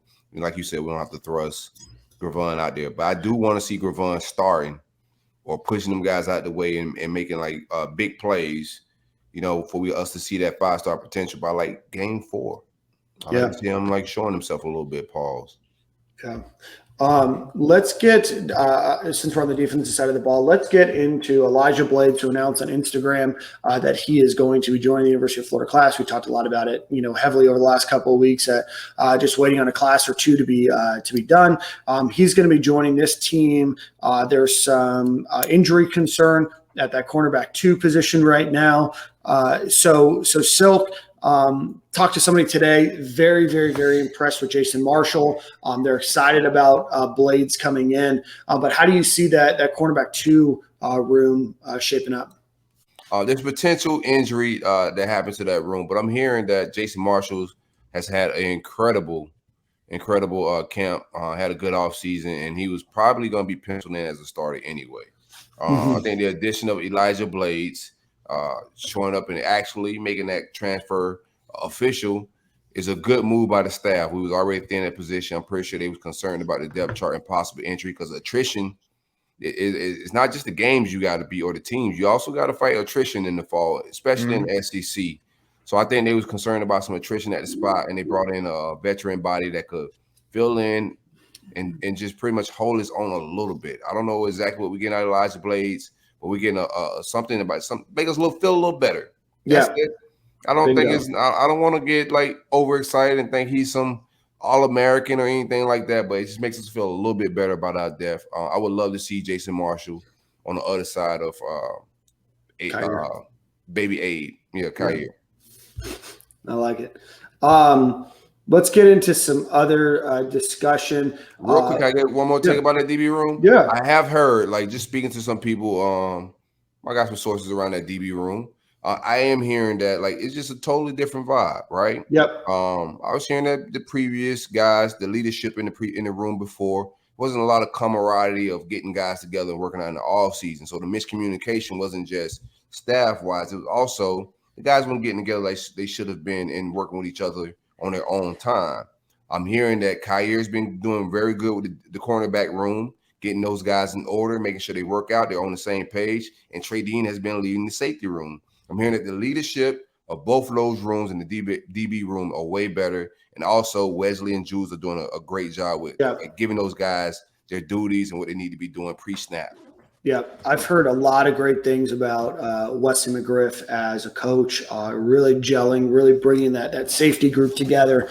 I mean, I'm hearing of all of the coaches on the staff that Wesley McGriff is maybe your top position coach right now. Not putting anybody down, but just the way that he's coming in, the way that he's coaching, the way that position group is gelling with him is just a very, very, very big upgrade at that position. And I'm excited to see what we see out of that group.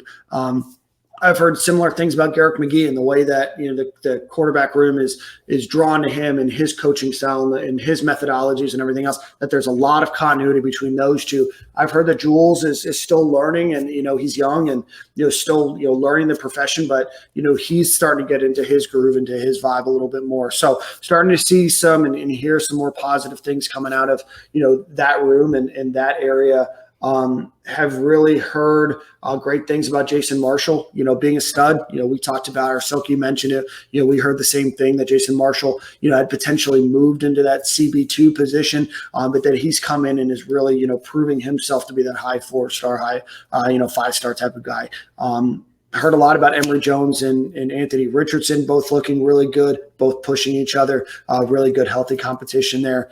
So hearing a lot of good things so far, from this team. There's obviously a lot of concern at offensive line, and there's definitely some concern beyond the starters at the offensive line position. But a lot of good things happening so far in camp.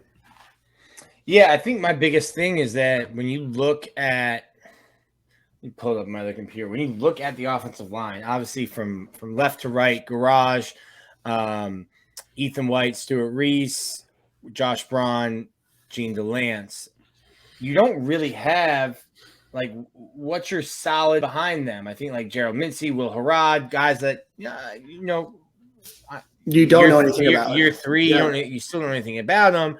Riley Simmons backing up at a guard spot. I'm not gonna lie, I forgot that he was on the team. That's rude of me, but. No, but that's the problem is when you look after those starting five, and I don't think even fans love that starting five to begin with.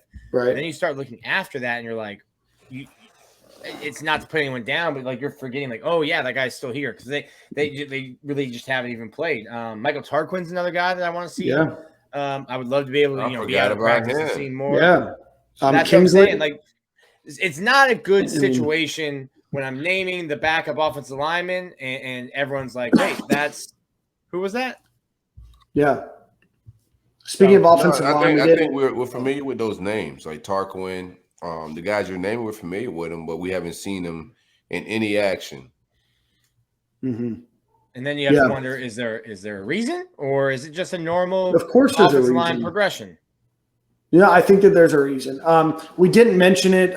The Gators did add a preferred walk-on from Fort Lauderdale High School. He played at Clemson for a few years. Kalen Boateng did transfer as a preferred walk-on, add to that room. Don't expect to see him this year, but just more of a note of news there. But no, going back to what you said, Nick, I think that there's a reason why you're not seeing them. I think that there's a lot of concern on the offensive line. I think these guys get paid a lot of money to make choices, whether we agree with them or not. Mm-hmm. They're making what we feel, or they feel, pardon me, is their best choice.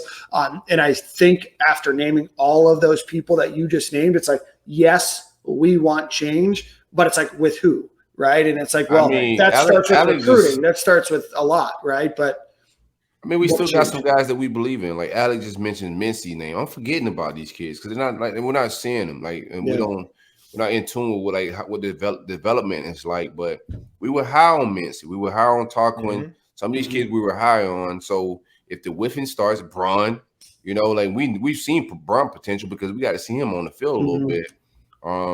I don't want to just harp on any particular lineman. We got a moment right here. We're talking O-line. We could talk about like Braun's father's take. He had a take on the timeline about everybody harping on 56, and we kind of spoke about it on this show about just harping on one player and being negative about it. My take, and like I said on Twitter, these guys don't start themselves. Let's hold the guys that are getting paid millions of dollars to do this for a living. Hold them accountable. The guys that get charged or get paid to recruit, to bring in talent, and to also be held accountable if they're not putting a good product on the field. So we can't blame 56. I agree with Braun's dad. Like, yeah, we can't just bash these kids and be negative all day, but also playing in the SEC come with this type of pressure and this type of criticism. So it's a double-edged sword. Steve Spurrier once told Heisman Trophy winning quarterback Danny Werfel, "Danny, it's not your fault. It's my fault I put you in there." Mm-hmm. There it is. Yeah, and I mean, just thinking about it, I mean, I don't know who you replace him with. There's some names, Tarquin, Kingsley, some other names. Yusef Mugerbill's a guy that I know that is a guy that I think will make an impact. Mincy is a guy, but again, still, huge, big question marks on the offensive line, and then just massive, massive question marks beyond that, right? You sustain an injury, you have something that happens, you have a player that, loses a helmet, or, gets, nicked up and is out a few plays, then I don't know. And I think that goes back to the issue of recruiting. We've talked about it. I'm not going to harp on it anymore. We've probably spent more time on that topic than anything, but that's why it's so important. But that's why it's so important to recruit these. But that's why it's so important to recruit this position and recruit the position well and go after your guys, and you have to win those battles. There's just no ifs, ands, and buts. I mean, Andy talked about it. He said go after the guys that Alabama and Georgia are going after. Well, Florida can't win those recruiting battles now, so then what do? You've got to find a way to win those battles. Bro, yeah, I could a lot better. Andy knocked Silk on his heels so bad that he was like, "Yo, whose whose side you on? Whose side you on?" You started coveting FSU offensive line recruits. I feel like I recruited. I said offensive line. Like, come on, like you were dazed. No. Here's the thing. Like, you got to be balanced, right? He's saying that we should be competing with Georgia. I'm saying not offensive line wise. We need to compete with West Virginia or somebody. Like, let's win some battles before we say, like, we're winning battles at linebacker. We're winning battles at receiver. We're winning battles at every position, right? Mm-hmm. But offensive line. So offensive line, let's win some battles like going to the schoolyard, bro. Sometimes you got to pick the battle you can win. Yeah, okay. And I think that you're starting your season. But you're seeing Florida do that. You're seeing some of the offers. You see the kid that's committed to Pitt gets an offer. You're starting to see some other ones. Oh, not them. Go pick on Florida State or like North Carolina State or, like somebody like that, even Kentucky or something. Go pick on somebody. We're offering kids that FAU is fighting for. That's egregious. Well, you're about to get a commitment from that kid. Shout out to him. I love the kid. Nothing to do with the kid. Yeah, underrated kid, under the radar. Just not enough film to get the big it's offer. like Spurs. It's not his fault. He got an offer, right? That's right. Yeah. That's right. Want to talk about a few other things. Bruce Feldman came out with his freaks list. Dameon Pierce squats 705 pounds. Got low center of gravity. I'll tell you. Now listen. He's moving far. He doesn't have as far to move as a Joshua Braun, but 700 pounds is 700 pounds. That's moving weight. I was wondering where you're going with that take, Nick. Yeah, I mean, he's a little shorter, a little stout. It's less to move. But listen, if you're putting a piano on your back, that's still heavy. Yeah. I need some heavy. As a guy that has low center of gravity, I don't think that matters a lot. I think that's a lot of weight to put on your shoulders, man. Shout out to Dameon Pierce. We know he's strong as an ox. Yeah. We just hope he can see holes. So shout out to Dameon Pierce. I'm excited to see what the run game look like this fall. Things will look a little bit different. Like Andy Staples was saying earlier, when you got to account for the running back being able to run the ball, everything opens up for everybody in that offense a little bit. So I'm excited to see what that looks like with Dameon Pierce this fall. Yeah, and I'm not going to lie, that's annoying. He's not going to when he has to rack his own weights, he's not going to be squatting that much anymore. That's an annoying amount of weight to put on. No, you don't rack that. You just leave that up. Mahmoud Diabate, 4'5", 140, 33.5-inch vert, 20.6 miles per hour, 5.5% body fat. Jeez. Dameon Pierce, only 6% body fat. All right, boys. Diabate did look like he was 6% body fat last year. I like the little size he did put on this year. Shout out to Savage. I want to see how he looks at middle linebacker, a little bit more beefed up. Absolutely. And then finally, another announcement that had the timeline popping today. The new Jordan 5 cleat came out. New football cleats came out. What do you guys think?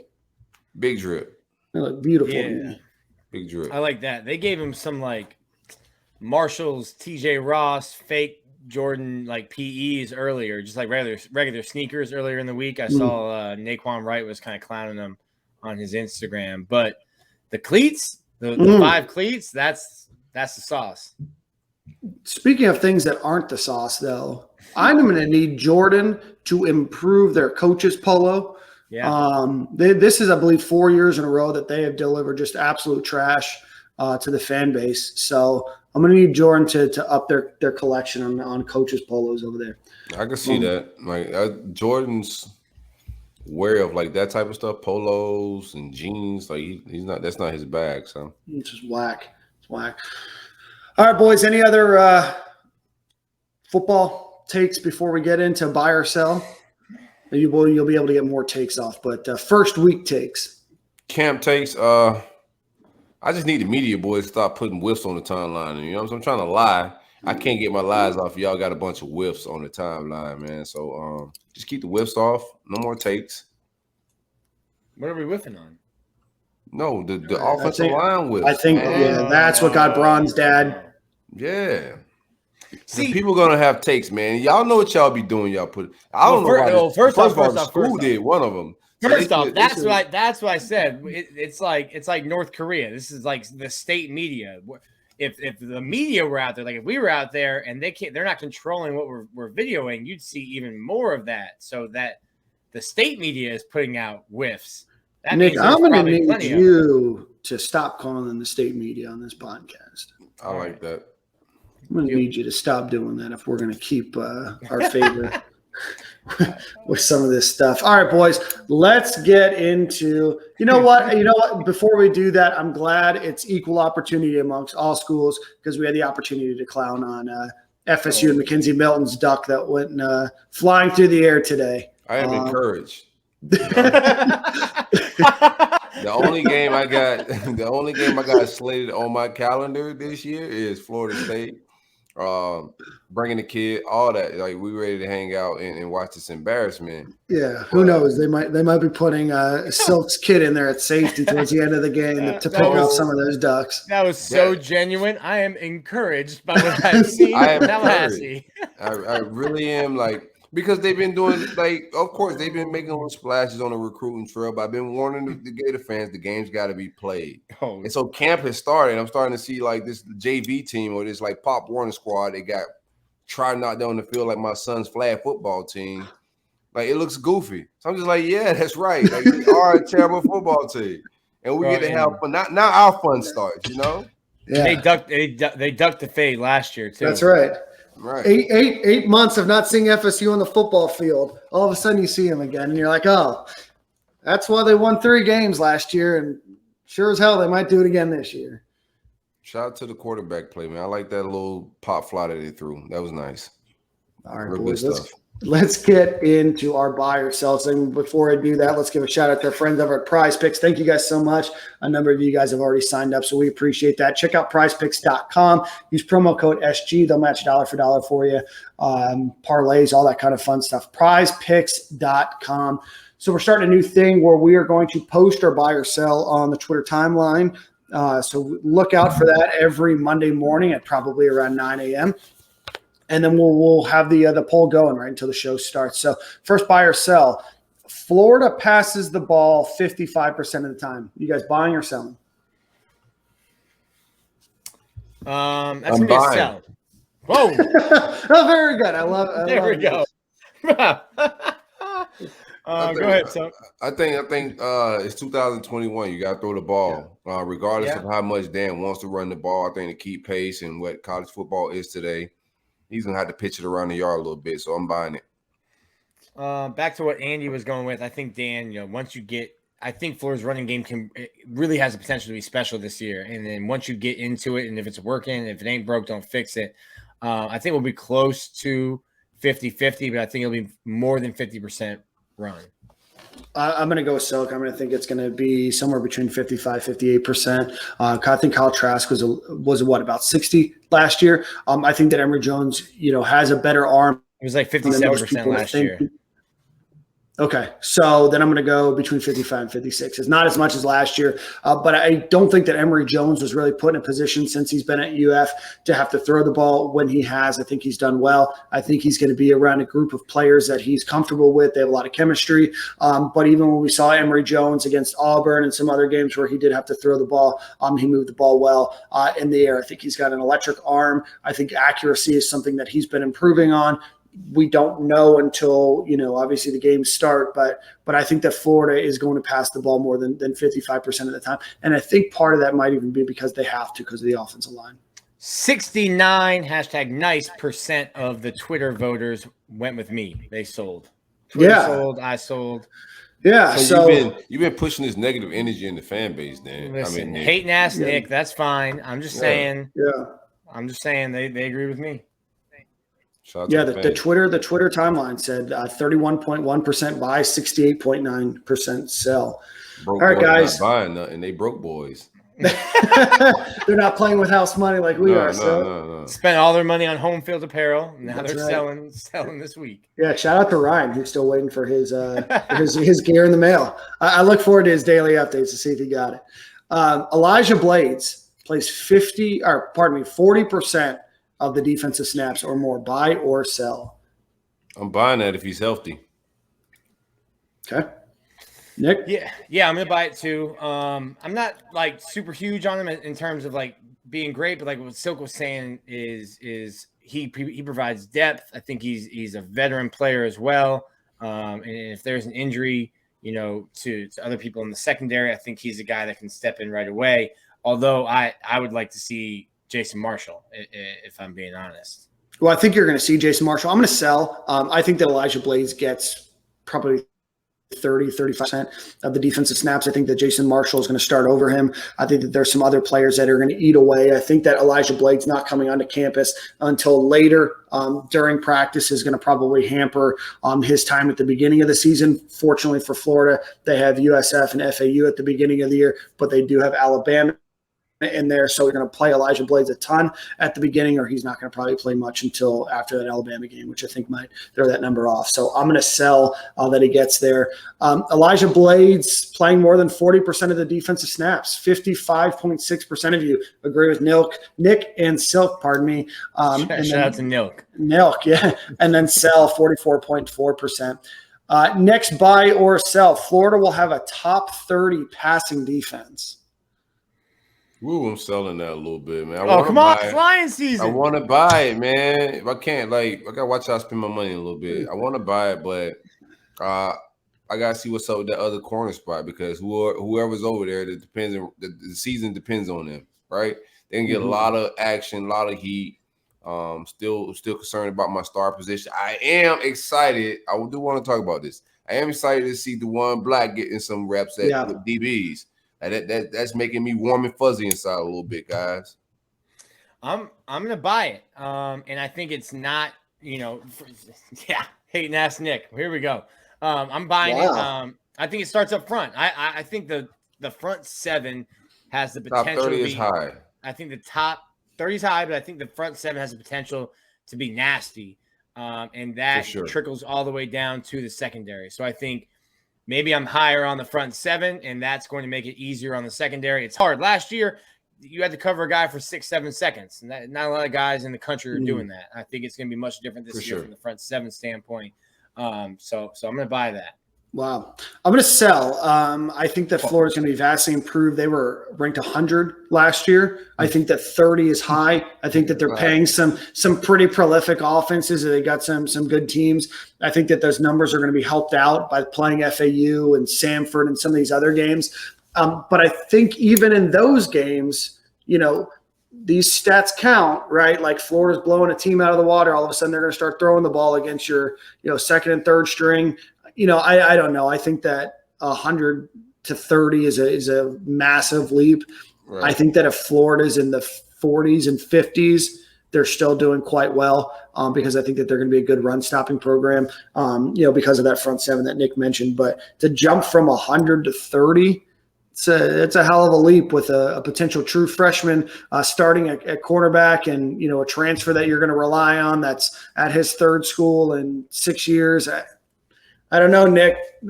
I had you chalked up for a sell on that one, but you got to win some favor with the Gator fan base. So because of that, Nick, you agreed with a majority of fans. This was our tightest poll yet. Buying or selling that Florida has a top 30 defense. Buy was 52.7. Sell was 47.3. Last. Buy or sell. I've spent like $3 in buy or sell since we've started it, so I got money to spend. I know you're about to lose all of it. Game's about to start, bro. I don't know when you're gonna start spending it. Sports Illustrated said in their line that Emory Jones was going to have 17.5 passing touchdowns. Do you buy or sell that he's going to have over 17.5 passing touchdowns? Buying it. I mean, yeah, like one a game is gets you 70% of the way there. So yeah, I'll buy that. Yeah, I'm going to buy that too. I think that he has a lot. I think you can throw 3 against Samford. Yeah. So you got some cupcakes this year that you didn't have last year. So yeah, I think 17.5 is probably low. So that's an easy buy. That's good. Yeah, 94.2% bought, 5.8 sell. The Gators threw. Kyle Trask had 43 touchdowns last year, 25 the year before, 24 the year before that. Felipe Franks in 2017, though, only 9 passing touchdowns. So, we'll see 10 in 2016. 9 in 2015. So this is a new, obviously, Dan Mullen offense where you're throwing the ball a lot more. But 17.5 is seems low. How many do you guys think? I was about to say, what would be a good total touchdowns for Emory for a year? Total would be a lot because I got him rushing for quite a bunch. I think passing, man, you can get him in. I think Dan Mullen will know how to pass stats and get players like. Mm-hmm. He ain't got to throw a million. Like I think some of these are gonna be goal line packages and him getting off some short passes. Man, I think get off 25. 25 passing or 25 total. I think get more than that total. What you got for him total, Nick? Total, I think you're looking at you got to be looking at 30 more than 30, 35 Right. more than that. Like 40, probably if you put it in the high 30s, I think then you'd start people thinking, You put him in the Heisman race, huh? Not put me into a damn corner, Dan. I'm sick of it. Just let me ride both sides of the fence. Let me get my lies off on this side. Let me get in my neighbor's yard. Get those lies off. Yeah, you and Andy are on the same fence. You guys are straddling the same. I don't know what side they on. Either one of them. That's the thing is they're going to be like, I was right. Exactly. Right. Throwing 7 different kinds of smoke at you right now. I've got him for probably 23, 24 passing touchdowns, and then probably another eight or 9 rushing. I think that you're going to see Anthony Richardson rush the ball a little bit, close to the goal line. He's a little bit of a bigger runner towards the goal line. So maybe 8 or 9. So maybe, what is that, 32, 33 total touchdowns? They can't do that. I think Emory just runs those in, bro. I don't think they could put him on the bench. They got to let him pad those stats. Yeah, no, you're right, especially if he's going to win the Heisman Trophy, right, Nick? Yeah, 15-0, Heisman Trophy. Comes back, runs it back next year, too. Maybe 30-0. Homer Simpson, maybe. I see you get used to it, dog. All right, I'm going to do just a couple of last things before we close out the show today. I want one name for these positions as the starter. So tight end obviously is a little bit unique. So I'm going to go with who do you guys think has the most receiving yards at the tight end position this year? Gamble. Yeah, I'll take Gamble. Yeah, that's easy. All right. What about running back 1 by the end of the season? I'm gonna go Naquan just because Naquan, however you want to say it. I'm gonna go Naquan. Naquan, right? Just because that's who I wanted to be wholeheartedly. So I'm gonna go Naquan. Putting opponents to sleep. I love it. Look at that! What a marketer. I don't want to just keep it green with Silt. It's not good for my brand. Keeping it green is definitely my brand. Yeah, I'm going to agree with Sug. I think Naquan. I think he's just like, even talking to Damian. Damian, when we asked him to describe the running back room, he's like, I'm the bruiser. I'm the guy that runs through people. Malik's the guy that wants the ball in space. And then he gets to Naquan. He's like, oh, he kind of just does everything. And I think at the end of the day, that's the guy that can do all of the other things that the running backs can do, but he's just kind of like the complete package. So I think by the end of the season, he's probably your guy that's starting and the guy that has the most carries, most yards. Yeah, I like that Naquan Wright pick too. That's who I was going to go with. So that leads us to question number 2. Who's RB2 by the end of the season? Pierce. Okay. Yeah, I'll go Pierce from a standpoint of like pass pro, being able to like trust the guy. I think Dan Mullen like guys he could trust on pass pro, being able to be the right place. So I'll take Damian Pierce at 2. All right, I'll go with Demarcus Bowman. I think that he is electric. I think that he's a guy that's going to earn himself a lot of opportunity once he puts his foot on the turf, and I think that he's going to have an electric year. I think that he's a complete back. I think that he's probably a more complete back than Naquan Wright is. I don't think he's as good or as far along as he is, but I think that they use him in a similar way. I think that Damian Pierce and Malik Davis both have roles, but I think by the way we end the season, that Demarcus Bowman is your RB2 there. Let's go with safety. Who do you guys have as your starting safeties? I have Trey Dean and Torrance right now at safety. Rashard Torrance. Who do you have, Nick? Those are your 2. I think a guy like Trevez could have been there, but I think you see him slide down as a star. And another guy I think they like a lot is Mordecai. I just think he's Mordecai McDaniel, but I think he's just kind of behind Torrance right now. Yeah. I'm really high on Trey Dean. I'm expecting a big year out of Trey Dean. And then we'll see that other safety spot. You might get, maybe a little bit more rotation or play a hot hand, but I think Dean will be there for sure. Okay. Since we all agree, who do you think gets more playing time out of these 3 at the safety position? Mordecai McDaniel? No, out of these 2, Mordecai McDaniel or Corey Collier? McDaniel. I think Collier might be not necessarily a redshirt year. I guess you can play 4 games, so redshirt. I think he's a guy that they're super high on down the line, but needs a little more time. Okay. Yeah, I think safety is a position they're relying on getting guys aligned and stuff this year. So I think like the older guys, like I said, I've been hearing that Trey Dean's he's in his bag of getting guys aligned, knowing what guys where guys need to be at every position. So I just don't see the young freshmen being able to fill in from that aspect, especially with this staff on how they like leadership from the senior and the older guys. One of the names that we haven't talked a lot about in the cornerback room is a guy that, I heard some good things about today when I was talking to somebody.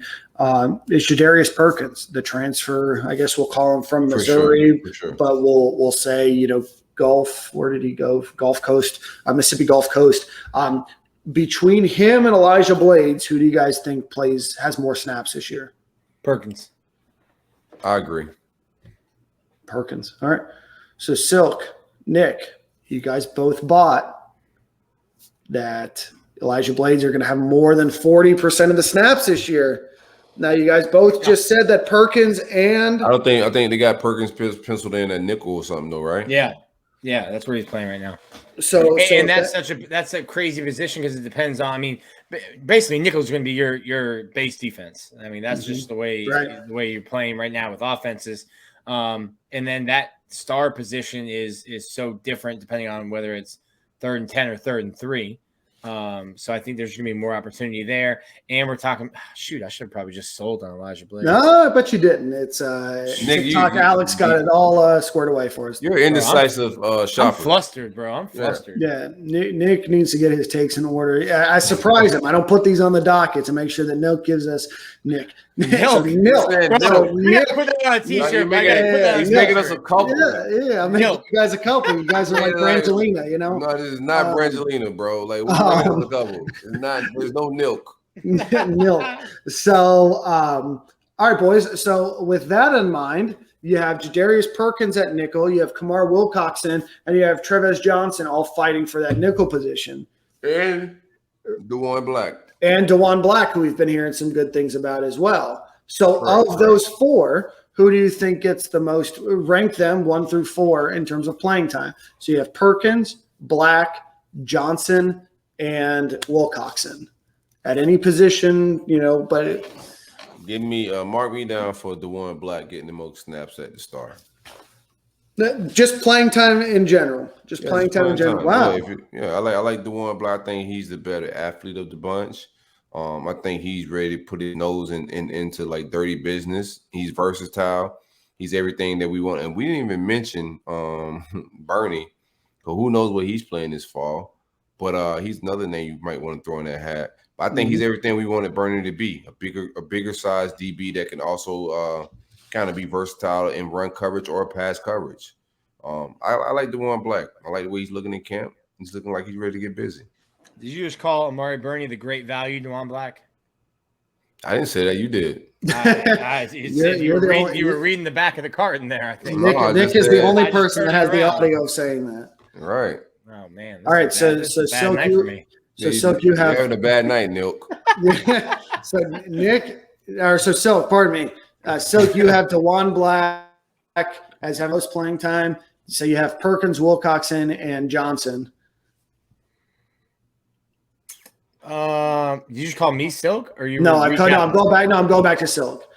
After Black, so you think that DeWan gets the most playing time? Trevez. Okay. Give me Trevez. I like the way Trevez looked last year. I think he's also one of those explosive athletes, instinctive. He can make some things happen. I like Trevez Johnson to be number 2. I need a pen to keep track of all this. Perkins, though. I think Perkins could be good. They may want to change him from where he's at in star. They like to get the best guys on the field, regardless of like where they at. They like to beat guys that could be able. I think Perkins should go outside, but right now, how I'm feeling at the star position, what I want to see, I would love to see DeWan. All right, Nick. I'm really. This is all playing time. Yeah, I'm really high on Trevez. I think like Silk just said about him, like the athleticism and talent that he has, I think you got to try to get him on the field. After him, I'll go Perkins, Wilcoxon. Who's the fourth? You got Black. DeJuan Black. I'll put.